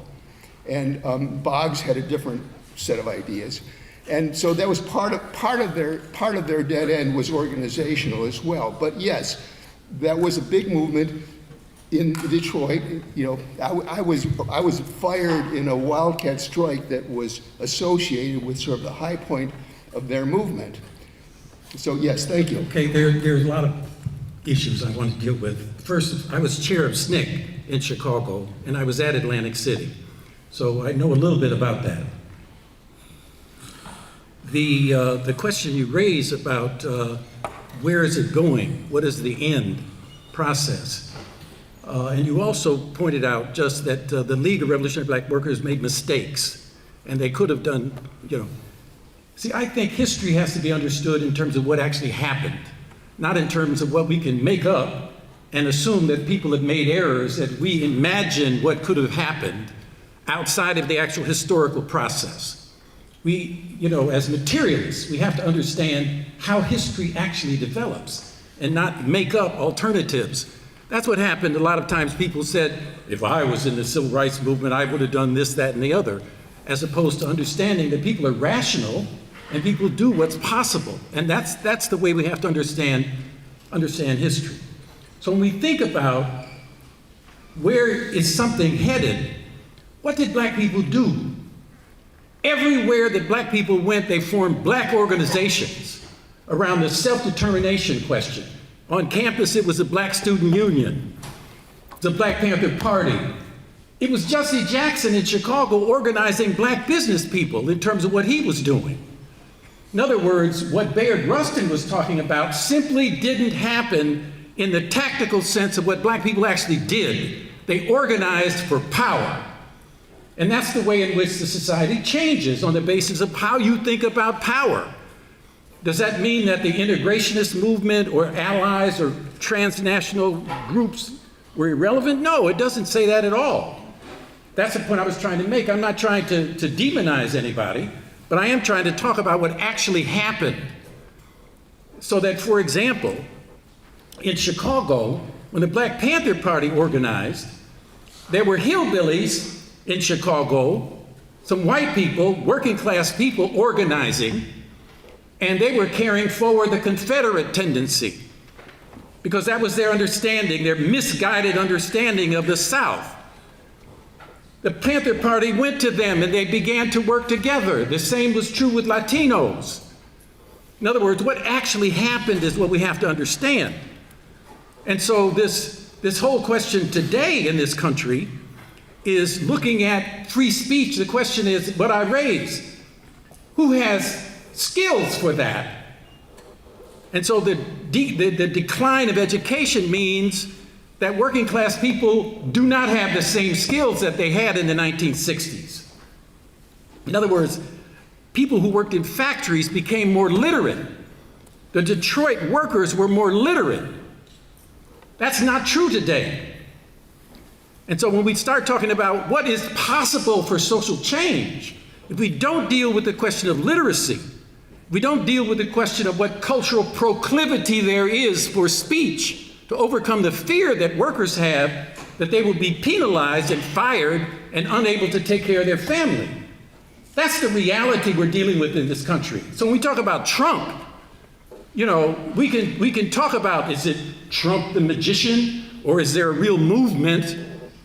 If you're in the South and you're dealing with the rise of this conservative, religious, fascist tendency, you know, there's a collectivity to it, whatever you call it, but workers have to be helped and encouraged to have the culture of democracy to oppose that tendency for suppression and exploitation. And so right now, see, in Detroit, you need to investigate people like not only James Boggs, of course, but people like General Baker. Because this word, proletarian intellectual, what would it be like for factory workers and workers to be intellectuals? Go and study those people in Detroit. You will see something that might tell you about what the future could be like if we do what's necessary. If we do what's necessary. And so, that's what I have to say about that. Thanks, Andrew. Let's open it up. Okay, so I've got two people running mics. I'm going to ask also, Daniel, I kind of can't see the back corner, so if there's stuff up there, please let me know. So we're gonna, oh my goodness, so many hands. Let's start with the question in the back corner, and then it'll be Spencer who had his hand up before everybody else raised their hand. Hi. I had a question for Abdul and Carlos about the Jefferson quote, because Abdul said, if I'm remembering correctly, that Jefferson quote was bullshit. And I wanted to ask, in what sense is it bullshit? Is it bullshit in the sense that it's hypocritical, that it's a good idea, but that Jefferson didn't really believe it or embody it? Or is it bullshit in the sense that there's something wrong with that idea, that, you know, rational views, if they're allowed to freely, spread, would naturally outpace irrational views, because it's just harmful for people to hold irrational views? And I pose this question to Carlos as well, because, I apologize if this is incorrect, but it seemed that you were saying that most of the censorship going on now today is stuff, censorship of, anti-imperialist perspectives on behalf of imperialism, doing this sort of censorship. But are there groups of people who are having their right to free speech violated or curtailed right now, who you do disagree with, and what do you make of that? Do you think that those are, what perspective would you take on if there are groups that you can think of that are having their right to free speech violated, but that you disagree with and don't think are advancing the struggle for socialism? Yeah, I mentioned this in the presentation. I think that the ultimate enemy of the state right now, or at least ideally, the ultimate enemy of the state are Marxists, because we're the only ones that actually want to have a social revolution, reconstitute society anew. So in a context where censorship is prevalent, and we're ultimately going to be, if we get strong enough, I hope we do, the object of the fiercest form of censorship, I think it's rational to defend the right to free speech, especially for those that we don't agree with. In this context, if we're going to affirm some form of free speech absolutism, excluding, of course, the form of speech that leads to, violence or stuff like that, if we're going to affirm that, it has to be for people we don't agree with as well. If it's only for people we agree with, then, it's not free speech in that sense. Was there another part to your question that I missed? I also wanted to ask about the Jefferson quote that was read in the introduction, and if it's wrong, if it's hypocritical, if it's neither or both. I think perhaps it's bullshit. I think if you look at some of the actions and the ideas, there's a clear disconnect there. But I think this is something that's consistent in bourgeois revolutions and the figureheads and ideologues, which is that some things are said, which are very noble, and then some things are enacted, which are in many ways contradictory to the things that are said.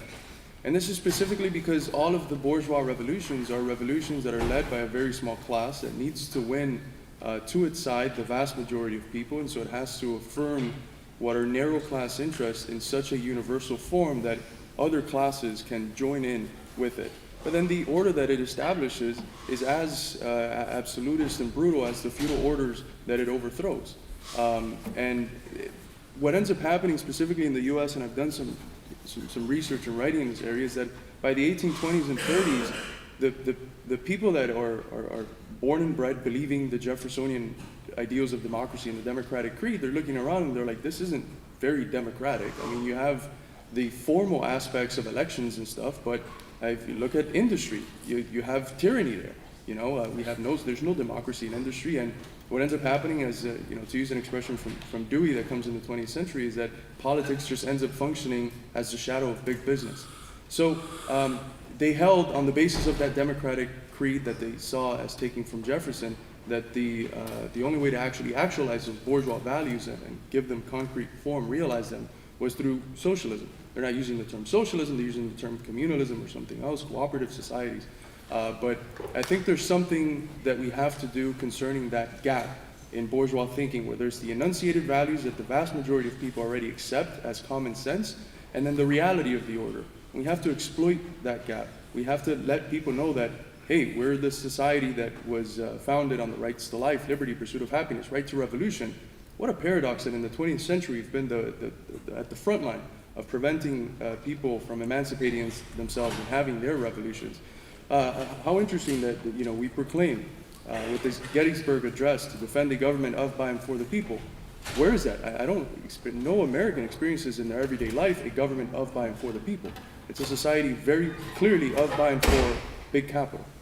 So those gaps in the values and the reality, I think we have to exploit them.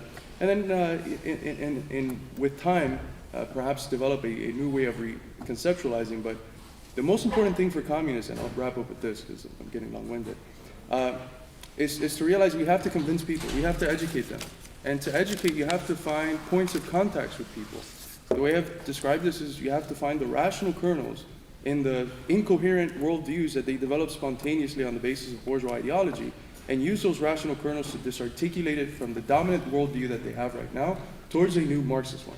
That means finding the points of commonality, and I think that hypocrisy between the bourgeois ideals and the reality is a good place to start finding the rational kernels and showing that if you actually want these values, it's only socialism that can provide them. Yeah, I think he basically said something that I would agree with, that is that words that sound good have to be always interpreted in terms of the practice associated with those words. And so I was channeling the slave perspective on what he said, which was, from their experience, a lie. And so when we use the word democracy regarding the United States, you have to ask the question, when was that? Langston Hughes, let it be a land it never has been yet, and yet must be. So of course we could have language that is our aspiration, but so what? Unless you connect it to the concrete reality. Now, one of the interesting things about freedom of speech is, let's get absolutely real about it. Class society has limits on freedom, on any kind of speech, whether it's capitalism or socialism. In other words, we have these aspirations that maybe connect with our understanding of what communism is, the life, liberty, and the pursuit of happiness. But the reality is 20th century socialism also imposed limitations on speech, necessarily. Why? Because of the state of the working class. If the working class was literate and not illiterate, if it was mobilized and empowered, that'd be one thing. But there has never been a revolution where that was true. The working class has always been backward as a result of the capitalist domination they've experienced. So we have to get real about what the process of revolutionary transformation is. It's not some idea, it's a reflection of reality. And so when I'm looking at Thomas Jefferson, I'm looking at a fucking liar, somebody who deceived America in his personal life as well as in his political life. Now, it doesn't mean that he wasn't better than the previous guy. I mean, come on. It's like what Malcolm said about a dagger in your back. If I pull it out 2 inches, should I applaud? Well, I don't know, maybe if it makes you feel a little bit better, but the knife is still in you.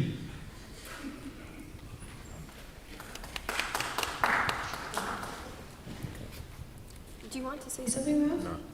Are you sure? You did quote Jefferson's collaborator, Paine, at the beginning, so I thought you might want to say that. Oh, so I have to defend Thomas Jefferson.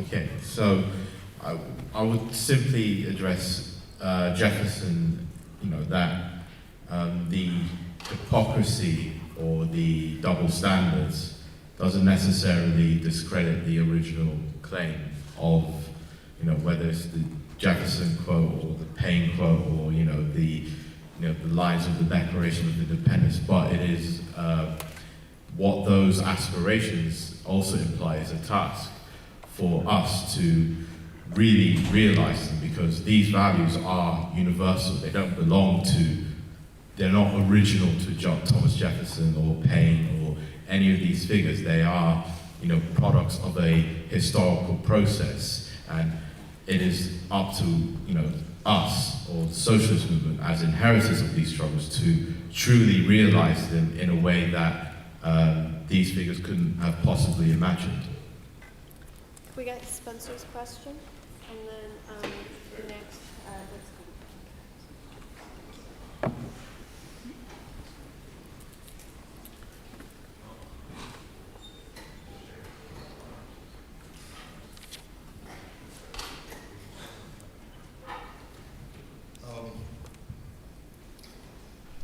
I guess I want to really interrogate this notion that underlying universals is a particular class interest, right?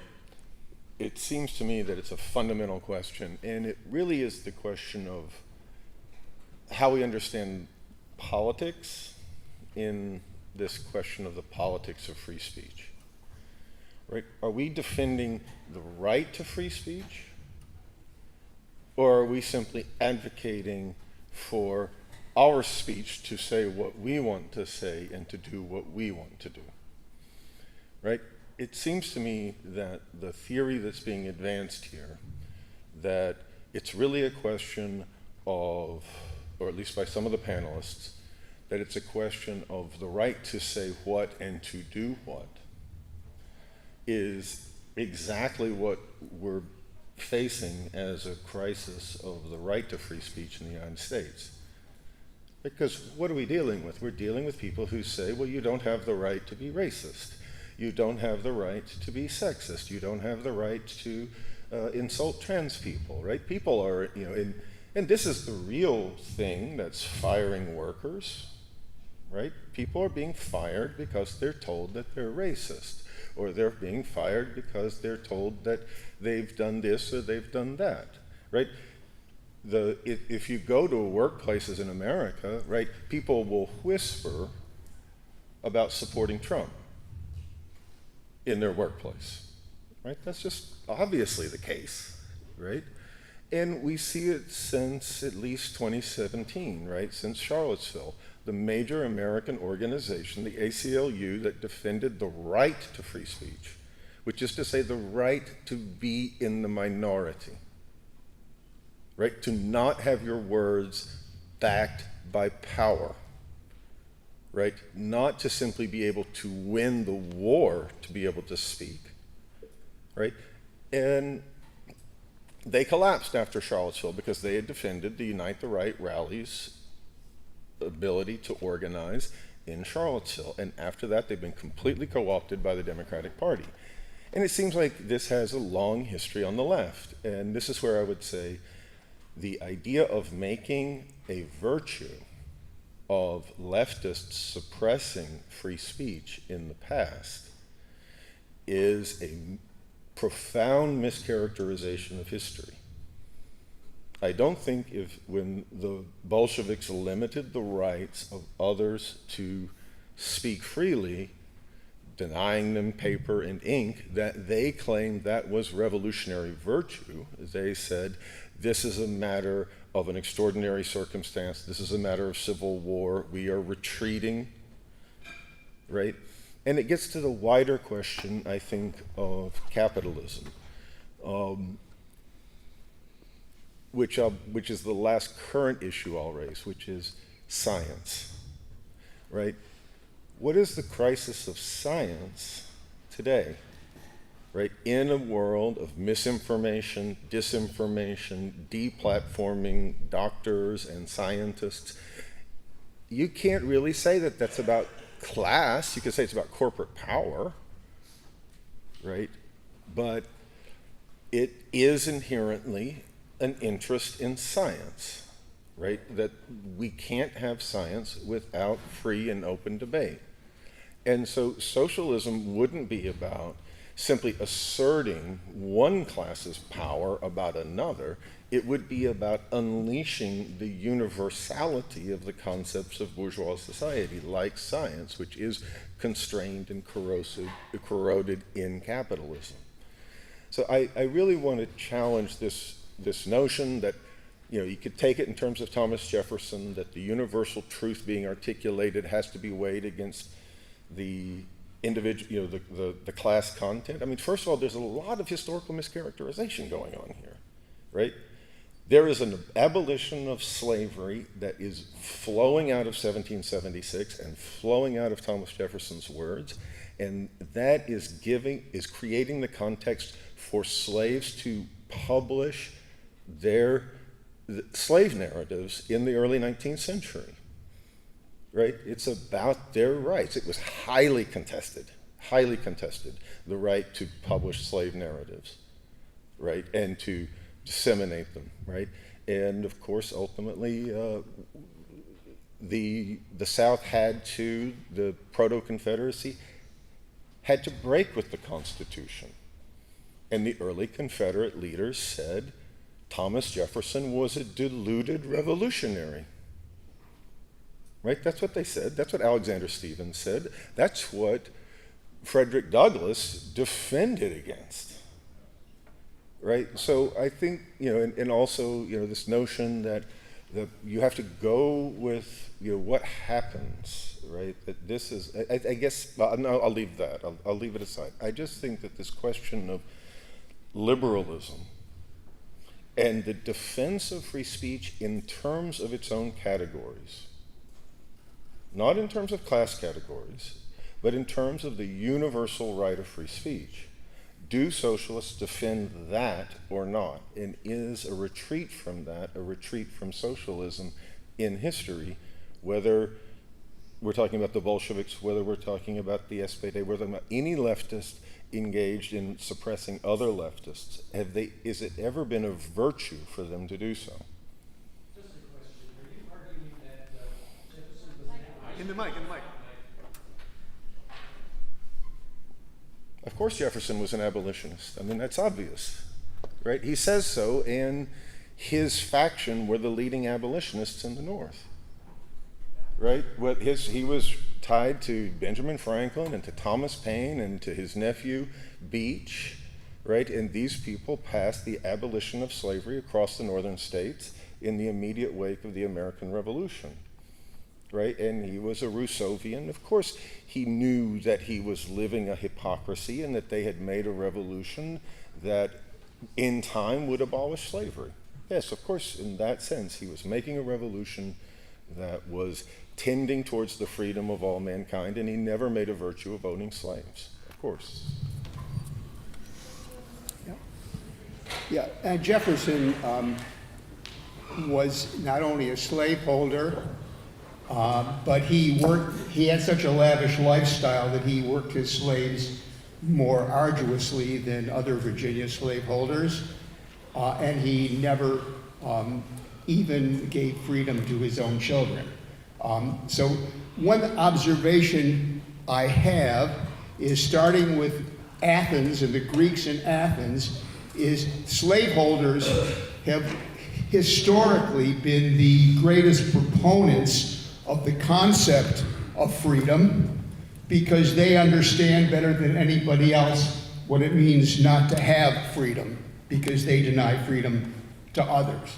Now, those ideas of freedom that they articulate can take on a life of their own that go beyond the people who articulate them. So we don't have to turn Jefferson into an abolitionist to say that the ideas that he articulated have a life of their own, and that life of their own is useful for people wanting to expand freedom in society. Similarly, I heard, and I don't remember who said it, and that's just as good, I heard somebody say, and it's essentially true, that we really can't talk about real democracy in the 20th century everywhere. But I also heard that we can talk about real socialism in the 20th century somewhere.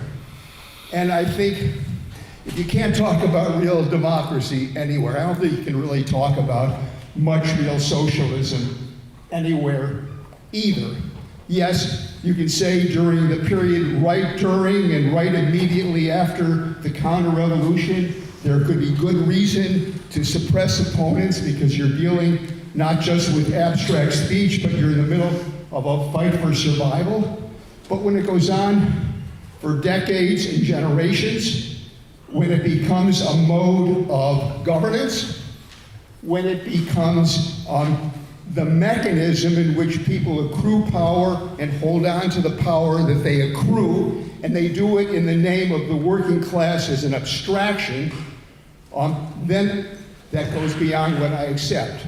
The working class is not an abstraction. It's living, breathing human beings. The greatest education I had, more so than my university education, more so than my Marxist education, is the 10 years I spent working on blue-collar jobs and having to live that life. So the working class is not an abstraction.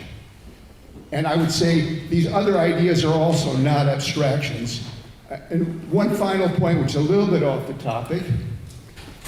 We've heard a lot about the working class. I can tell you that today, if you look at the movements that's going on within the major unions today, within the Teamsters, within the auto workers, with less so, but within the steel workers, people that I know from the 60s who were students at the time and decided to move to working class jobs and take on a working class lifestyle, they were instrumental catalysts for much of what's going on in terms of the insurgent movements in the working class today.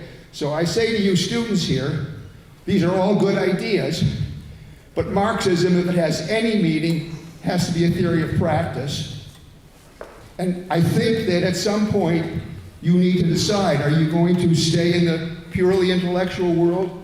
Are you going to move into real world with real people that you talk about abstractly and find ways to interact with them? And not just on Twitter, or not just on TikTok, which is a way of talking to similar-minded people, but going out in places where you're unpopular and trying it there. Thank you. If I could comment on Spencer's question. I don't feel nearly as qualified to speak on the historical point about Jefferson or anything else adjacent other than to just stick up for the principle of both and, not either or. But with that said, I just want to pick up on your whole point about, I think you said very well about what's not a question of class per se, about the actual threats to workers' liberty on the job, of conscience or speech or what have you. And when I spoke about it in my remarks as a question of state versus civil society, I feel like listening to how Spencer put it, I'm kind of missing the point when I talk about ends or means. That's to say that because, as Spencer said, it's not a question of class per se so much, except in the limited sense that we're talking about corporate capitalism and the professions, and because that is how the threats to free speech and to liberalism generally have advanced in the last generation, that for that reason one can talk about the finer points of what that solution is and how much it should involve the state, but because that is how it is advanced, it requires a political solution, and the discussion needs to begin there. Yeah, I think the point you made about language and universals is really very important for us to interrogate relative to American political history. Founding documents. There are a lot of things that sound really good, but if you divorce them, delink them from the actual experience they represent, because language is also used to mystify and to misrepresent what's actually really going on. Jefferson, for example, thought black people were inferior. It's hard to think about someone who thinks black people are inferior as representing abolitionism or some level of equality. But I would also raise Abraham Lincoln and Bill Clinton as good examples of the American state and the point that we're talking about. Lincoln is regarded as a great emancipator, and yet he confused the difference between supporting the legality of slavery versus his own moral beliefs. In other words, he said, I'm against slavery, but because the Fugitive Slave Act was a law, he supported that. So the great emancipator in the Emancipation Proclamation said he was going to try to free the slaves where he couldn't and didn't free the slaves where he could. In other words, the states that were in rebellion, he said, you all can be free. He couldn't do that, right? That was a military question. And he didn't free the slaves in the states that were pro-union. Bill Clinton said he's for black people, he played saxophone. But then he changed the laws regarding welfare and impacted the actual lived conditions of people who were being marginalized in the US economy. The point I'm trying to make here is that the American political system has always had a language that represents, in quotes, their understanding of some universals, while at the same time practicing politics that in fact represent class and racist oppression of marginalized people. And it seems to me that really gets at then the question of, again, whether or not we will allow ourselves to use the word democratic when it comes to the United States. In classrooms throughout this country, in K through 12 and in higher education, et cetera, there are words that are used that are absolutely bullshit. For example, take the word race. I bet you everybody in here at one time or another certainly has heard it, maybe it came out your mouth, as if the word race was something that was real. Now in geography department, you couldn't say the world was flat. You'd be laughed at. But the word race is accepted as a legitimate concept, even though the American Anthropological Association and anybody else says it's a bullshit. Doesn't exist, but we use it. And we use the word democratic with regard to this country. Never been true. And of course, with Jefferson and all the founding fathers, the question is, well, of course, they didn't mean the slaves. Well, that's always something that we have to interrogate. So the question really is that we're really talking about free speech is, where is this country going? What's the next stage of development? That's the critical question with regard to free speech. It's connected to free, dumb. And that's what we have to interrogate. And yes, of course, it has to do with the texts that we all think are important to guide our thinking. But they're only tools to help our methods of thinking. It's the reality of the world we live in, that the thought process, the logic that Marx used in Capital and other works, and I think is still very relevant, but it's how we apply them to the world we live in, not mouth the world that he lived in. We live in a different time, in a different space. And that's what we have to really struggle over. And we live in a racist country that is undemocratic at every level, in every institution. So when you say, for example, that workers whisper about Trump, you must not be talking about the South. You must not be talking about counties in Illinois, like in Pike County, Illinois, where I work in a project regarding New Philadelphia, the town that my great-great-grandfather founded as the first African-American, which they just made a national park. In the restaurants and in the surrounding area, large signs, Trump. Big sign on the highway, Trump, have you missed me yet?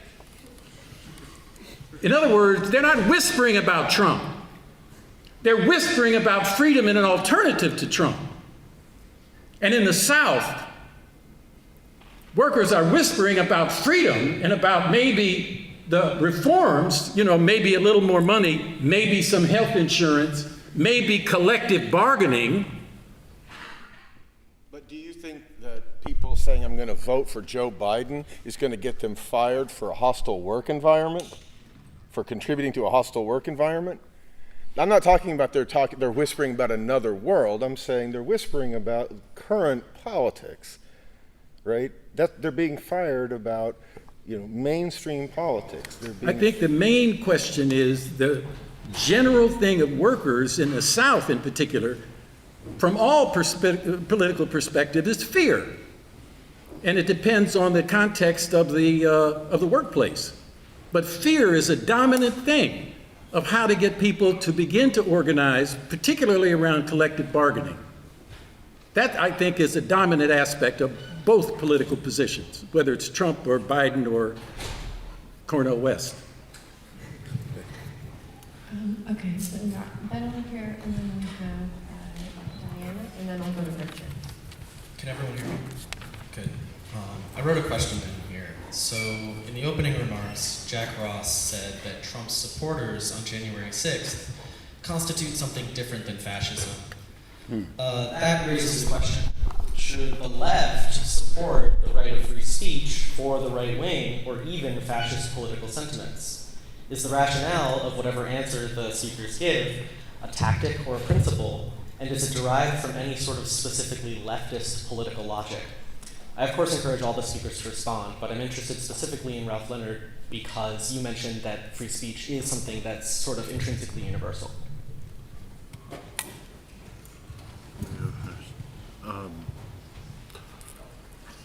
Okay, so are you asking me what do I think? Well, I said when I referred to January 6th, I was talking about from the other side just what it did not become. It did not become the excuse for massive repression by the Biden administration or the deep state that it might have been. And I was making the point about just what we've seen more recently, that it's just decadence, complacency, that with Trump and it's only individual actors who are going after in various cases and doing a very bad job. I could be proven wrong about that in the next few months, but I mean, if your question, what are they if they're not fascists? I don't think there was any real actual politics. I mean, there's the religious nature of the groups that were demonstrating between the election and leading up to January 6th is something that has been largely forgotten and not given enough attention. And that is to say, these were I was getting my hair cut when it was on the news, and so I had a somewhat hazy idea of what was going on, but I remember just thinking, and you saying to Barbara, this is just like a medieval peasants' revolt where they just march on the palace and thinking God is with them, they'll just take over. As far as but I said earlier, I made the other statement. What is like what I said was whatever else Trump or the Trump cult represents, and I resisted the idea that not that it didn't exist, but that was a common denominator. I mean, I'll say exactly what I said in making that remark, which is we simply don't have mass politics, or got very attenuated with, I guess, the rise, beginning in the 70s, of state-sponsored primaries and a media-centered process. So I don't know if Howie Hawkins is still here, but I have to say I think he's completely wrong about ranked choice voting or anything else that relies on state-sponsored primaries. Incidentally, I mean, pretty much the French electoral system I more or less completely swear by, which is very different of ours, and there's a multi-party runoff system, fairly straightforward. Jack, I think part of the question was about whether, and I know that the other Jack wants to speak, maybe he can speak next, but should the left protect the speech of the right? Is that correct? That was basically the question. Well, yes. I mean, I mean, we could argue finer points. I've had to acknowledge certain elements of truth to the standard resistance lib fascism argument about the nature of the Trump phenomenon. And I mean, I do think that all the more disturbing things he said in more recently continue to be signs of weakness, but no, we're nowhere in a situation where you could even begin to talk about revolutionary justice or quasi-military contingencies of a revolutionary or counter-revolutionary situation, as the case may be. That's just simply not the reality of where the country is. If anything, I think the main point about this election is just the country is exhausted and it's willing to. I mean, I think the bottom line about Trump is that he's just another phenomenon like Margaret Thatcher and Bill Clinton, where everyone but their core supporters hate them, but the opposition just simply does not have its shit together. And yes, I'm very sensitive to the greater extent of more disturbing and alarming things and breakdown of bourgeois norms, and it's very easy and more often than not, I'll ridicule everyone caught up in norms and guardrails. And indeed, the thing that has most completely floored me about this past year politically is that the Democrats and political class have learned absolutely nothing from 2016. But I mean, that's basically just lying. We're not at all in a situation remotely like that where questions of revolutionary principle apply. Thank you. Yeah, I think we live in different worlds. First of all, in terms of speech, there is protected speech, but you can also use speech to commit as an element in committing a crime, and that crime can still be a crime even if you use speech as part of your act of committing it. So January 6th was not about speech, it was about attempting to change, to influence a transition of power. And as a result, that was criminal activity, and it wasn't speech, number one. Number two... Wouldn't socialists want to influence the transition of power?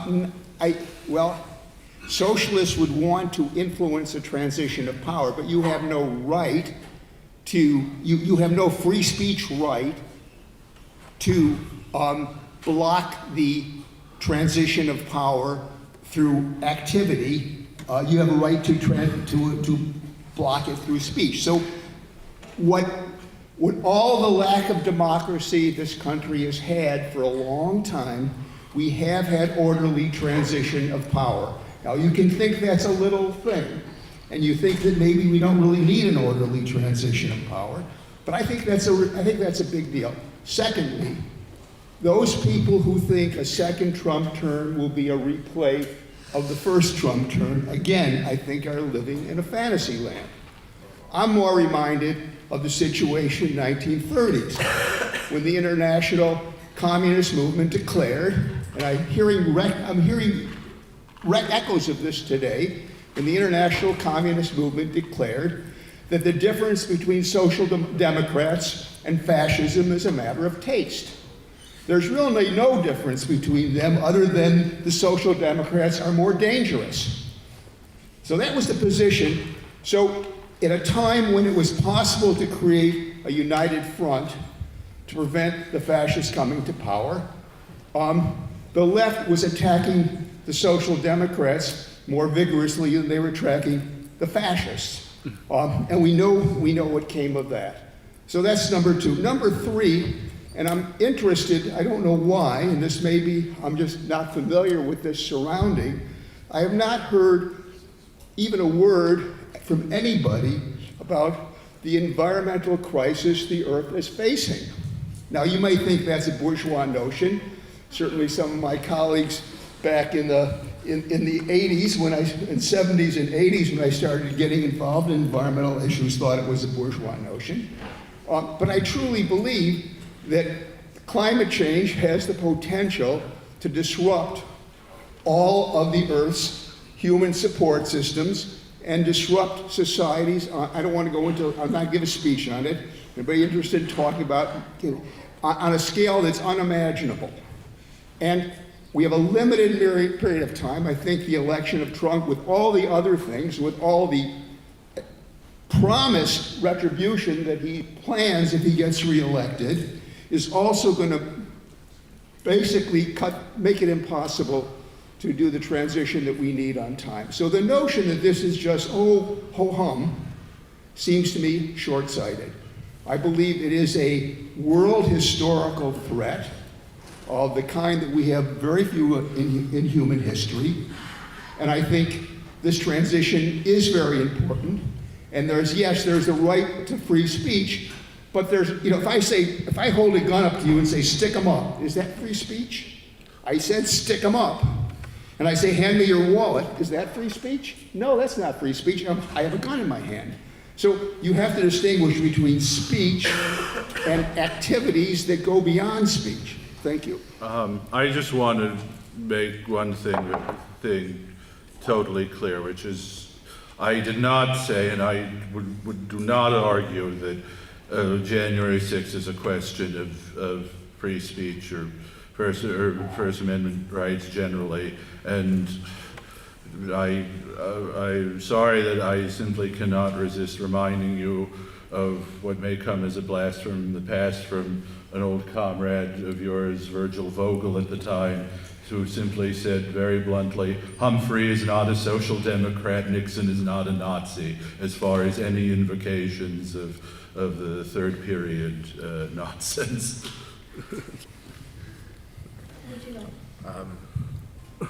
As far as should socialists defend the free speech of the right, then the answer is simply yes, because the point about free speech is not about the right to talk sense or speak views that you agree. It's about the right to talk bullshit and not be persecuted because of it. It's the point I think John Stuart Mill made, that if you had a group of 100 people in a room and there was one person in that room that went against the rest of them, that person deserves extra attention because what he has to say must have taken him an effort to come up with, and he might have a grain of truth that might make you consider your views differently and ask you, why do you have the views you have?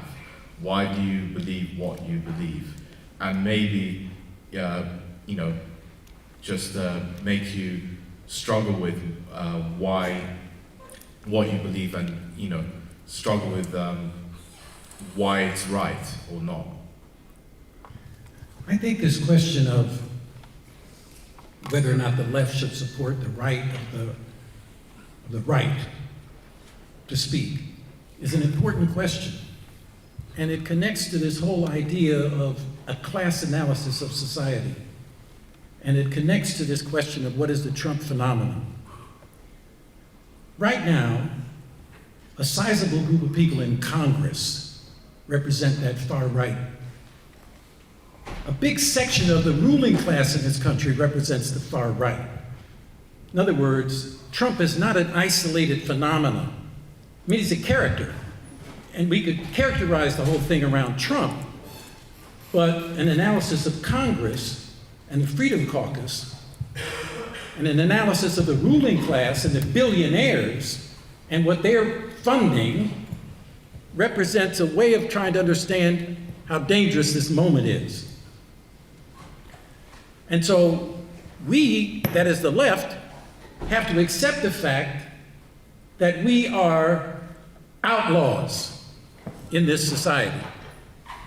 And that we have to accept the fact that our speech is going to be severely limited, much more than the fascist right. And that means that when we talk about the right, we have to understand they represent a clear and present danger when they talk, because it's connected to a movement that can harm all of us. But we also have to understand that they have a greater right to speak, Fox News, the change of the law that enabled that kind of news to exist, as opposed to requiring a more balanced presentation of the news that I grew up with, Huntley and Brinkley and all of that in the past. So we really have to try to understand this class struggle that's going on in a very severe way in this country, and nothing can be separated out from that. Everything is involved in that. And so we have to ask the question, whenever anybody on the right speaks, we have to demand the ability to counter that. And that we have to accept the fact that when we speak, they're going to make sure it's countered. It's part of the struggle. It's not just an abstract question, it's part of the actual struggle that takes place. And so when we talk about Trump, we have to talk about this concept of the American people. And if Trump, in fact, is ahead of Biden in the swing states, according to the polls, we have to really prepare ourselves for what might, in fact, happen. And it's not an abstract question. It's a political question of power. And everything is about that question of power. Okay, Diane.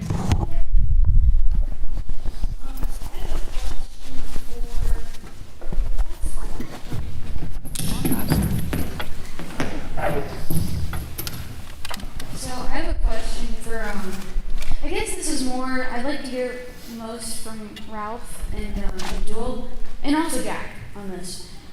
But segregation was brought up quite a bit. So capitalism, not socialism, compelled the white worker and the black worker, women and men, to the same factory floor.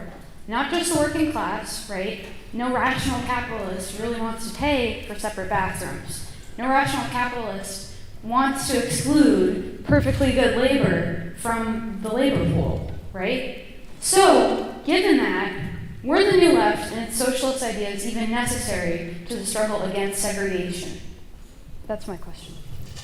See, I think you have to ask yourself why you believe that a rational capitalist would be against segregation.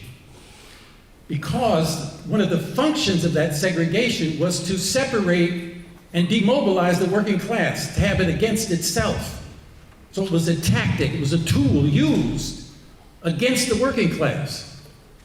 And the struggle against segregation was a struggle to unite the working class.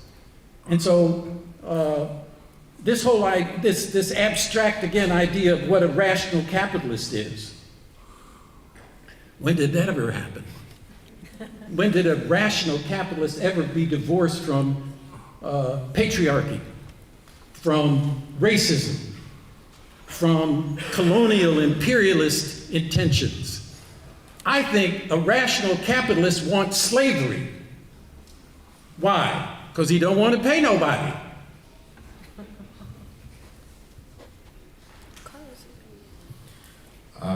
Well, the question of like a rational capitalism is, because from a rational view, no capitalist wants war, yet capitalism produces war cyclically, and that's because capitalism as a systematic totality is very much irrational and goes against our rational interests as a society, and that's why it's a contradictory system.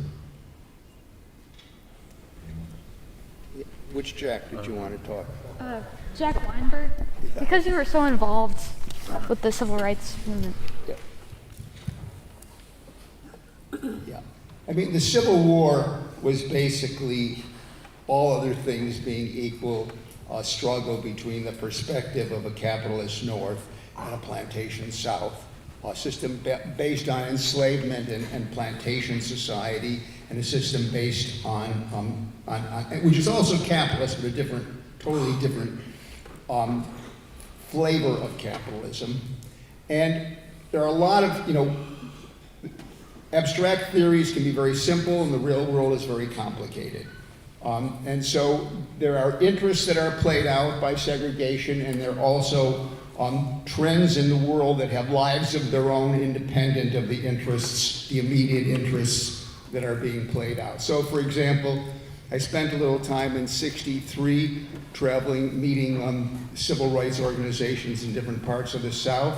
In Sumter, South Carolina, one of the issues that particularly enraged the civil rights activists was that, for example, if somebody drove a truck that delivered soda, to stores, they would have a black person there to drive the truck and to deliver them, and they would do the paperwork.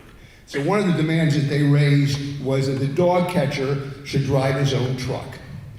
In other words, that was an issue to them because the nature of segregation in the South was still a carryover from the whole notion of a society of a society that was still struggling with its roots in slavery and still unaccepting of African Americans as full people with full rights. In the North, if you go into steel mills, they hired African Americans and they hired white people, but they hired them for different jobs, more or less. If you go to the coke ovens, the dirtiest job in a steel mill, where the likelihood of getting cancer is extremely high, that was all black. And for the African Americans who were working there, they knew that was going to shorten their life expectancy, but it was a good paycheck, and they accepted it. And if you go to the rolling mills, which was a high-skilled job, and compared to the basic mills was fairly clean, that was all white. In fact, it was Protestant, because the big mill also had Catholics in it, but the rolling mills didn't have Catholics. So the nature of segregation is complicated, and the nature of the rationality of capitalism is complicated. These simple analytical tools give you a start, but the real world has a life of its own, and there are processes of their own, and there are things that happen in this place different than things that happen in this place. And unless you can somehow get out of thinking of everything in terms of theory and connect your theory to real people, living real lives, engage in real struggles, I think that it becomes an exercise. Jack, so I'm wondering, for the whole panel too, about your remarks, why do you guys think it is that, this is a panel on free speech, and, we've spent a lot of time actually talking about segregation and slavery and the history of racism in America. Why is that? Is it because segregation renders free speech suspect? Why is this the conversation we're having here today? Even though we can't use the word race, the history of America built on slavery, and in fact the history of Western European economic development up to and including the Enlightenment was all dependent on the wealth that was drawn by slavery. Slavery and segregation and its repercussions is the American disease. I spend a lot of time working with organizations in Africa. It's where the relationships are very different. But in America, you can't do anything. You can't deal with any progressive issue. You can't deal with any social issue. You can't deal with any cause without being hit in the face with the legacy of enslavement, which is at the birth of our country and just goes through every aspect of it. And that's why it comes up here, and that's why it comes up in every conversation that you're really trying to deal about solutions to the problems plaguing this country. Can we let Carlos speak just because he hasn't spoken a lot, and then Abdul, and then Jack? Yeah, thank you for your question. Marx said when he was treating the Irish question that racism is the secret through which the capitalist class sustains its power. And that reflects itself in these various different forms of segregation that I do agree with the rule are fundamentally rooted in keeping workers away from each other and dividing the working class as much as possible so that they don't realize that the common enemy is the capitalist class.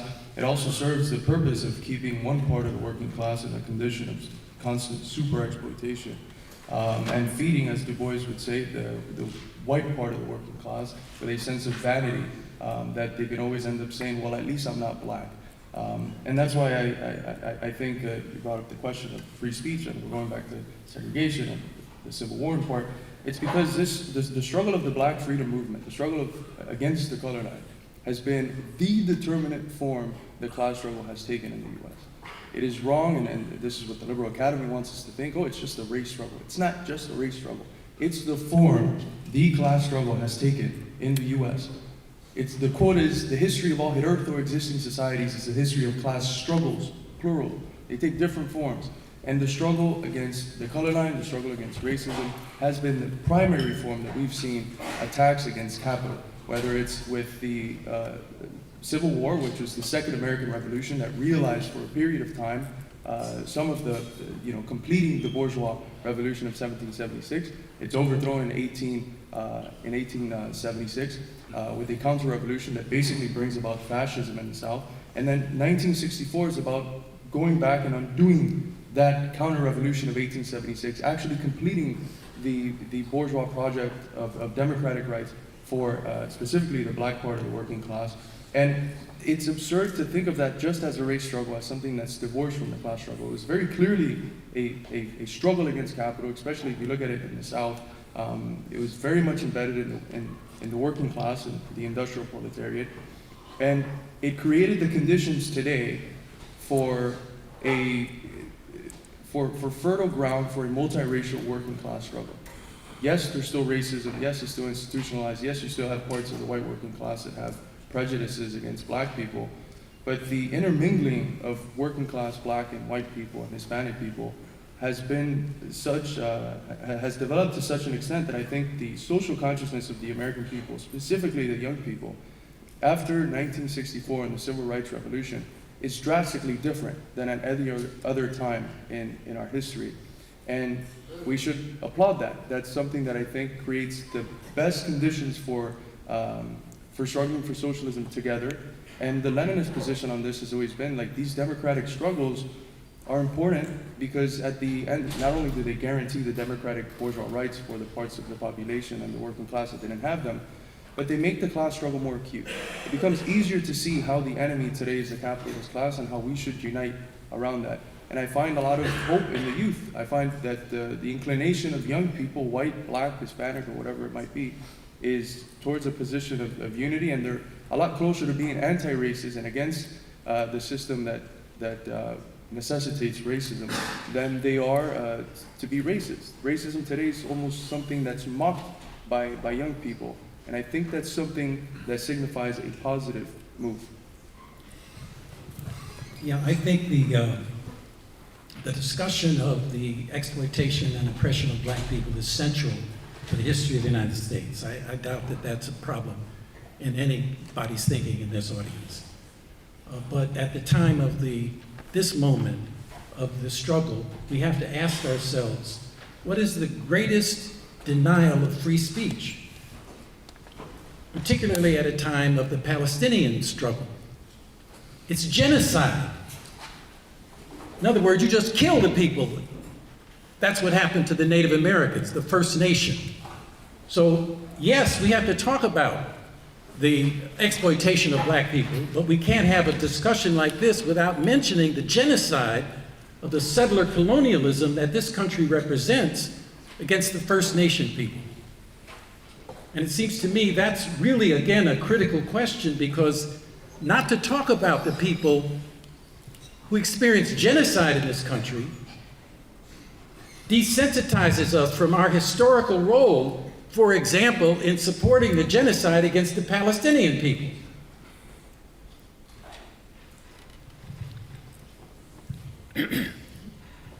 Okay, Jack, did you want to say something, or should I go to the next question? Yes. Obviously, there is a kernel of truth with respect to both the Enlightenment generally and American history specifically, as there is to every wicked idea, and that is, if I have been vague or abstract about what the enemy that I frame all of my to free speech, all of my discussion around, it is that idea.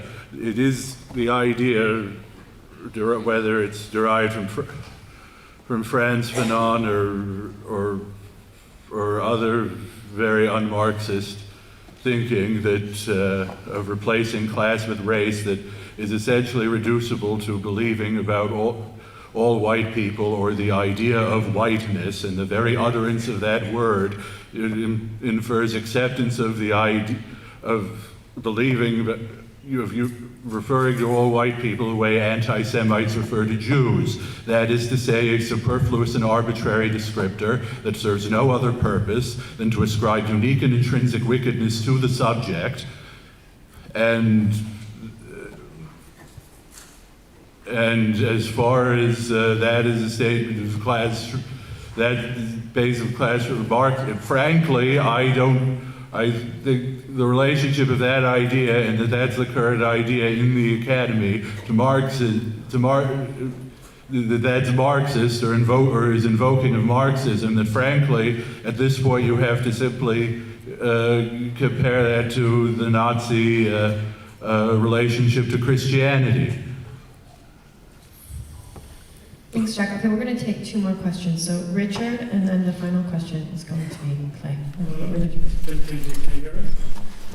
So this is a discussion about free speech, and it seems to me several things tend to get conflated when people talk about free speech. The traditional civil libertarian concept derived from the Enlightenment about free speech relates to the state and the state's limitation of free speech. But a lot of what we're talking about in the present is not state action, but the actions of individuals, civil society, universities, often private universities, large media corporations, etc. You know, the question of employment and termination of employment, whether for supporting Trump or for supporting communism or whatever, was brought up. None of that seems to me protected per se by the First Amendment. And I want to ask, since it's a question about free speech and everyone takes for granted the value of free speech, what are the circumstances, and I would like sort of all the panelists to answer it, what are the circumstances in which the panelists would defend the curtailing of free speech? In other words, would defend censorship, for example, the question of a post-revolutionary government, censoring counter-revolutionaries was brought up. Would people support deplatforming, say, white supremacists? Questions like that. In other words, where are the examples, if there are any, where people would support restricting or curtailing free speech on the panel? Should I go first? To bring it back to my opening remarks, I think the principle involved is what was the standard Cold War liberal principle: heresy yes, conspiracy no. So the principle that was articulated in the 1950s was heresy yes, conspiracy no, which is to say that that ideas and that the freedom of ideas and organizations and belief systems that would, as a matter of course, deny that same freedom and power is an absolutely essential aspect of a free society. That it does not follow that they should be allowed free rein to simply run amok over institutions by duplicitous or coercive means, and that is perfectly legitimate for the state to control. I'm not qualified. I don't feel qualified to comment on individual revolutionary situations. I could comment historically about, I suppose, about exactly what the turning point was after the storming of the Winter Palace, I guess, but without dealing with specific military or revolutionary situations, if you're simply talking about day-to-day functioning of society, again, as I stated, the principle heresy yes, conspiracy no, and indeed what we are dealing with is conspiracy throughout the professions and corporate classes and university system is adjunct to that, is swift advancement of conspiracy that has to be checked by political and democratic accountability. Thank you for your question. To get back, sort of connected to the other question, that seemed to imply that in these instances, people are making virtue out of necessity. I think precisely the point is opposite to that if we're realists, we recognize that socialism is not being constructed in this perfect, ideal world, disconnected from global capitalism and imperialism.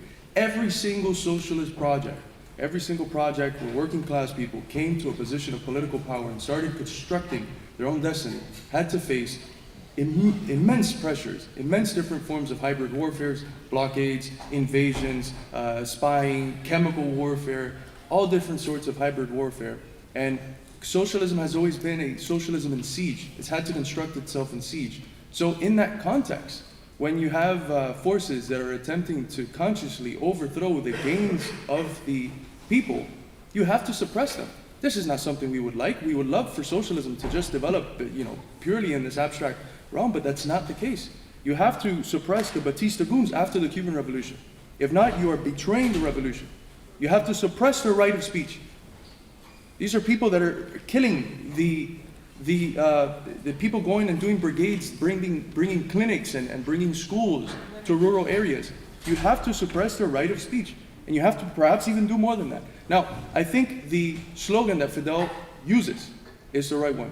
Within the revolution, everything, outside of it, nothing.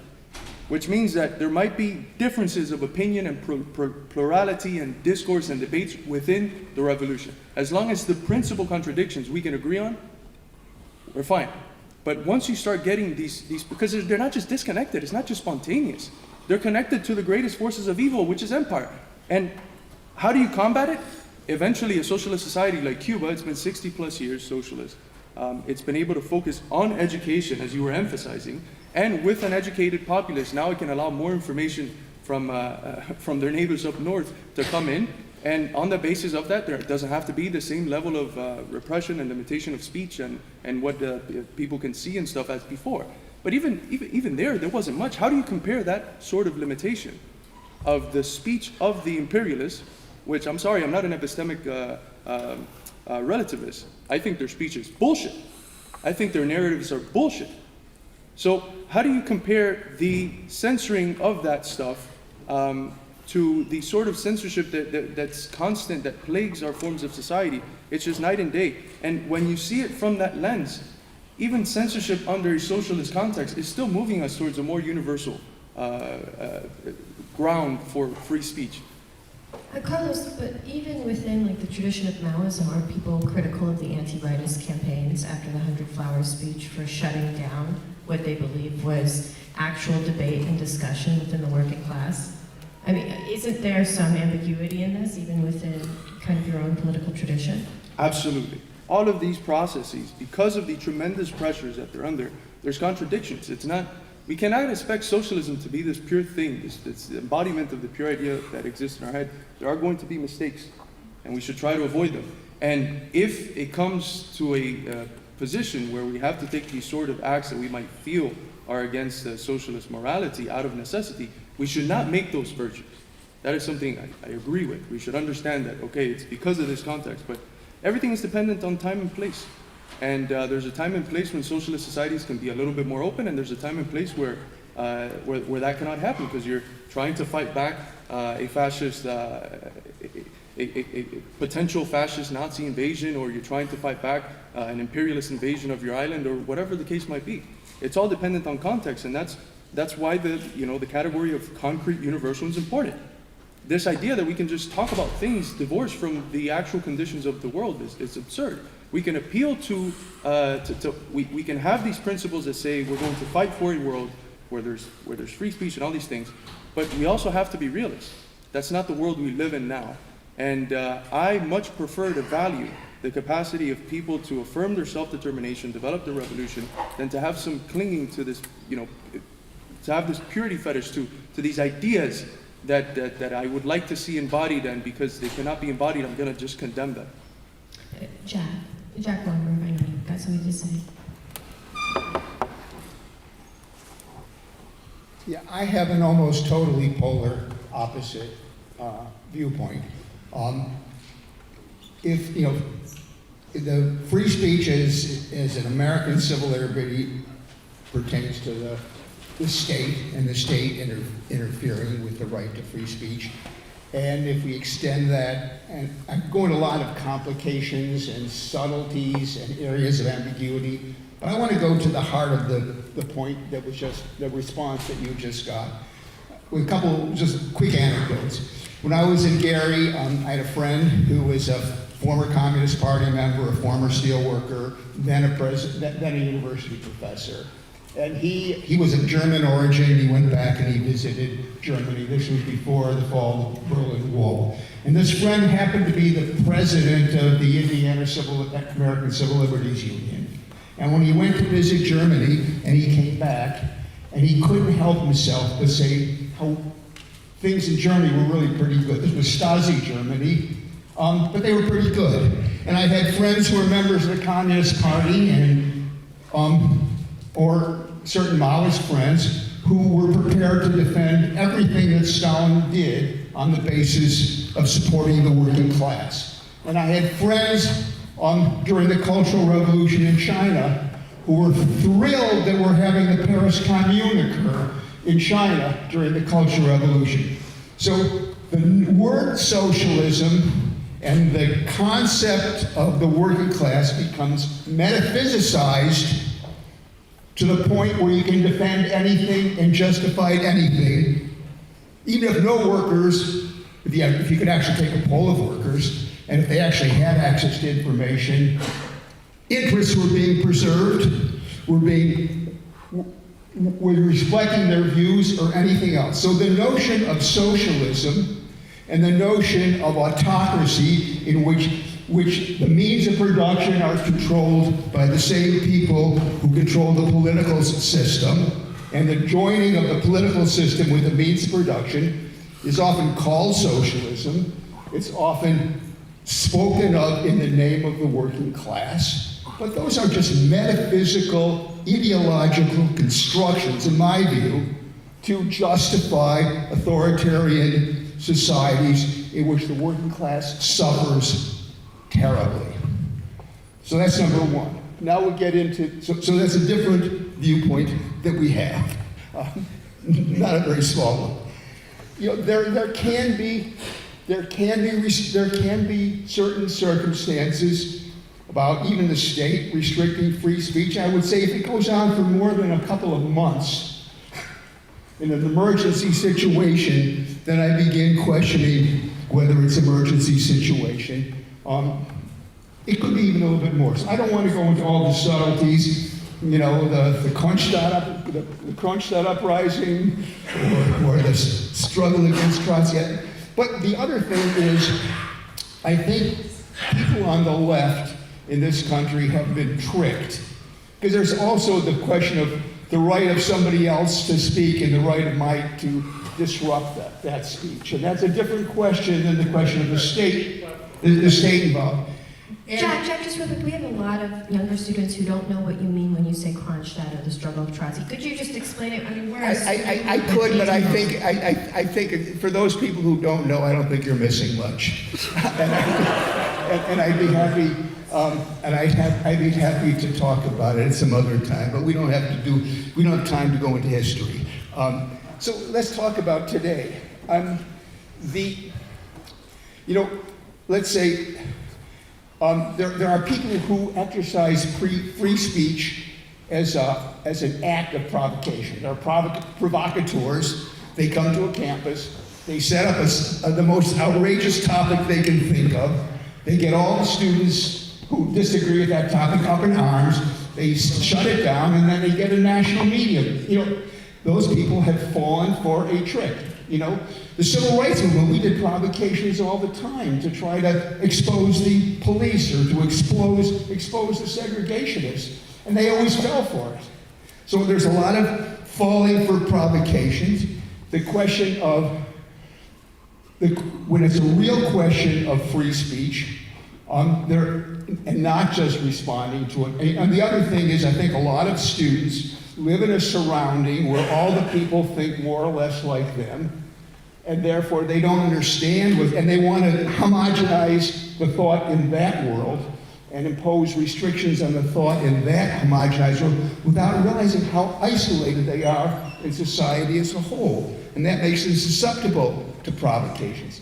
if you actually have a contentious issue that there's disagreement in your community about, there are various ways to struggle it out. And you may win, you may lose, and sometimes you have to isolate people. Sometimes you have to cold shoulder them, sometimes you have to embarrass them. That is, it's not just talking. There's a struggle that can go on over ideas that can be multiplied. It can have multiple ways of going forward.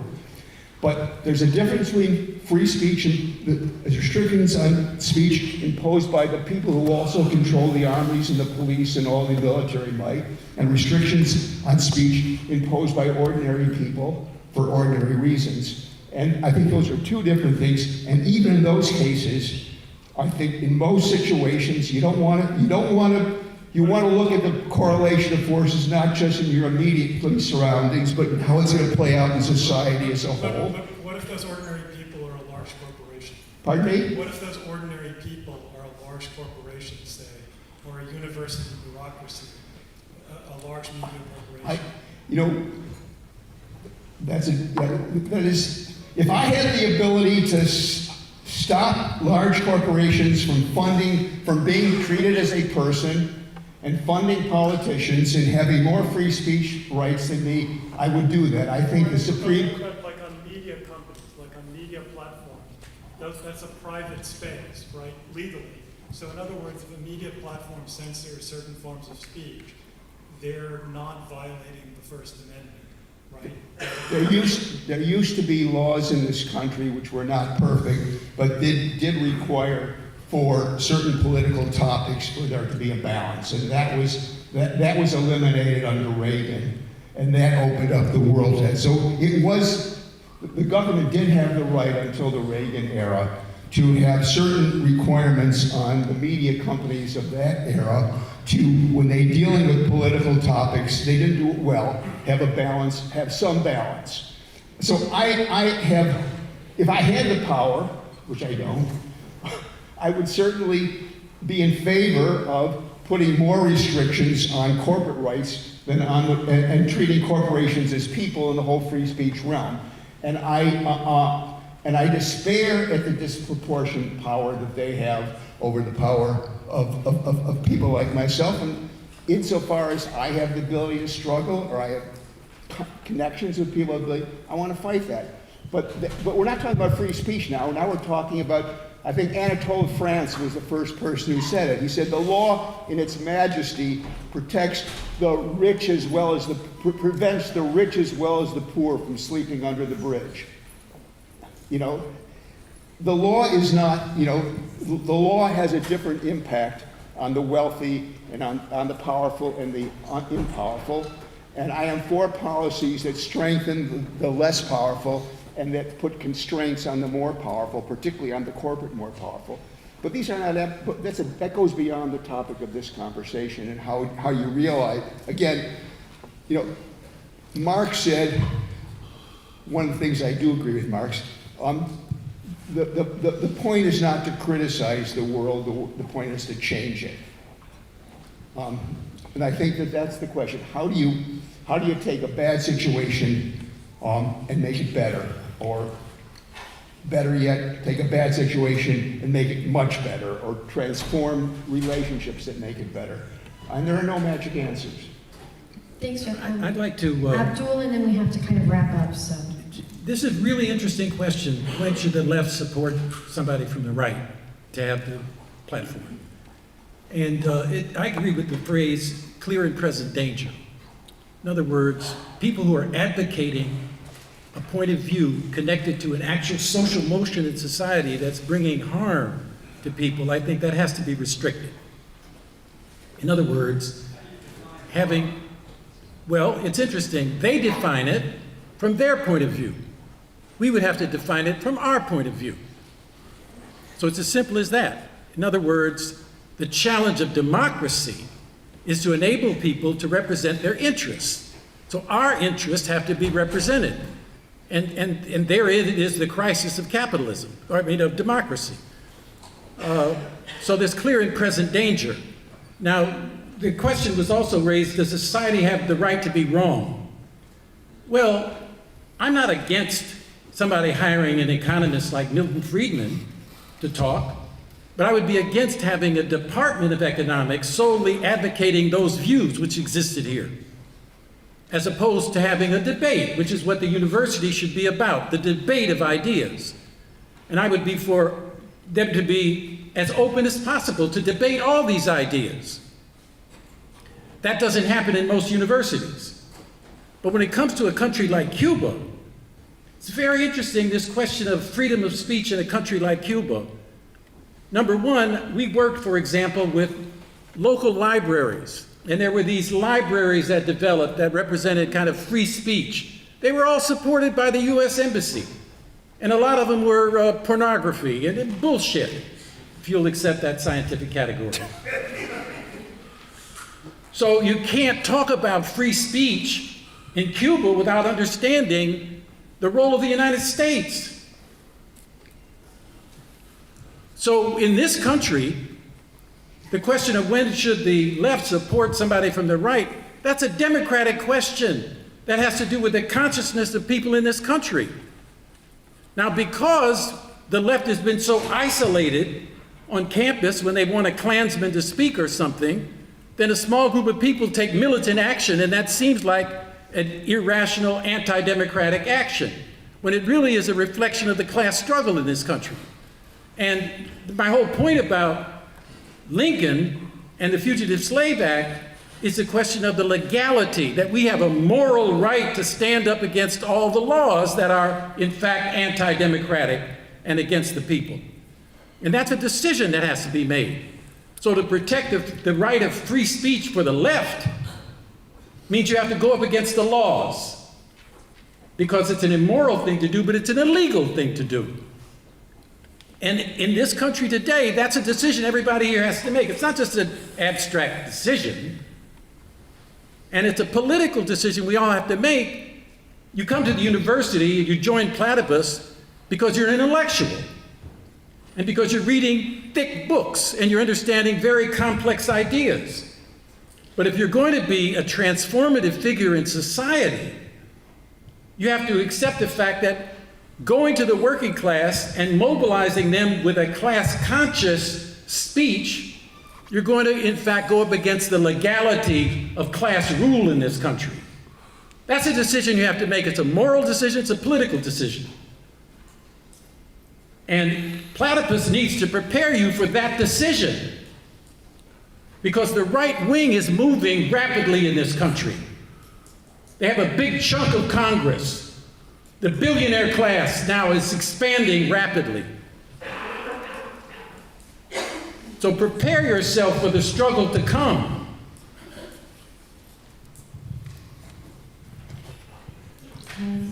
So we do need to wrap up. Jack and Ralph, do you guys want to say anything to this question? And then I think we'll end. Yeah.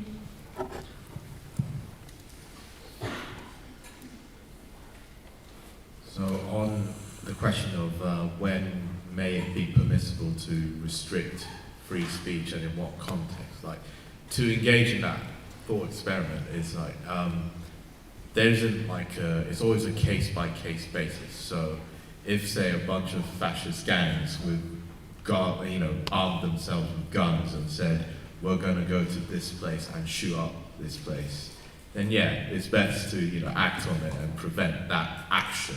And that's that's a very different thing from censoring an opinion, because you can politically oppose whether it's fascist or right-winger.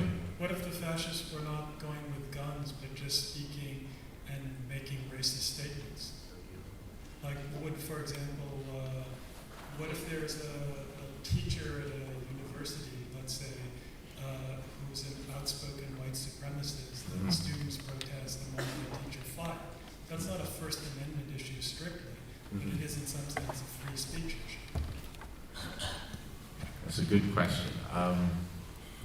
Well, that's the question not of, obviously you implied it, of civil society, where does civil society draw the line of where you can make that speech? And I suppose in that context is if that teacher, because that teacher is now in a position of authority, and his white supremacist views means that he's going to be biased towards black students or other students of different racial backgrounds, then it's best not, then he's like breaking that kind of code of conduct that teachers are meant to have, that they're not supposed to be discriminatory. And that's very different from, say, preventing him from speaking, puking out his views on social media or on any other platform. So that's a very subtle line that shouldn't be conflated. And more generally is that one shouldn't be afraid of confronting these views in the public sphere. Like, that's the whole point of free speech, is that it gives you the opportunity to confront and challenge them. And one should be able to do that, because you shouldn't sort of imagine that you can be protected from these views, because they exist, and you should have the confidence that you can challenge them and not fear that you'll be somehow infected by it and become a fascist, because this isn't COVID we're dealing with here, and I think that's what we should all have, is that fortitude to stand up for our views and challenge any of the opposing views. Okay, so let's have a round of applause for our panelists. Thank you very much.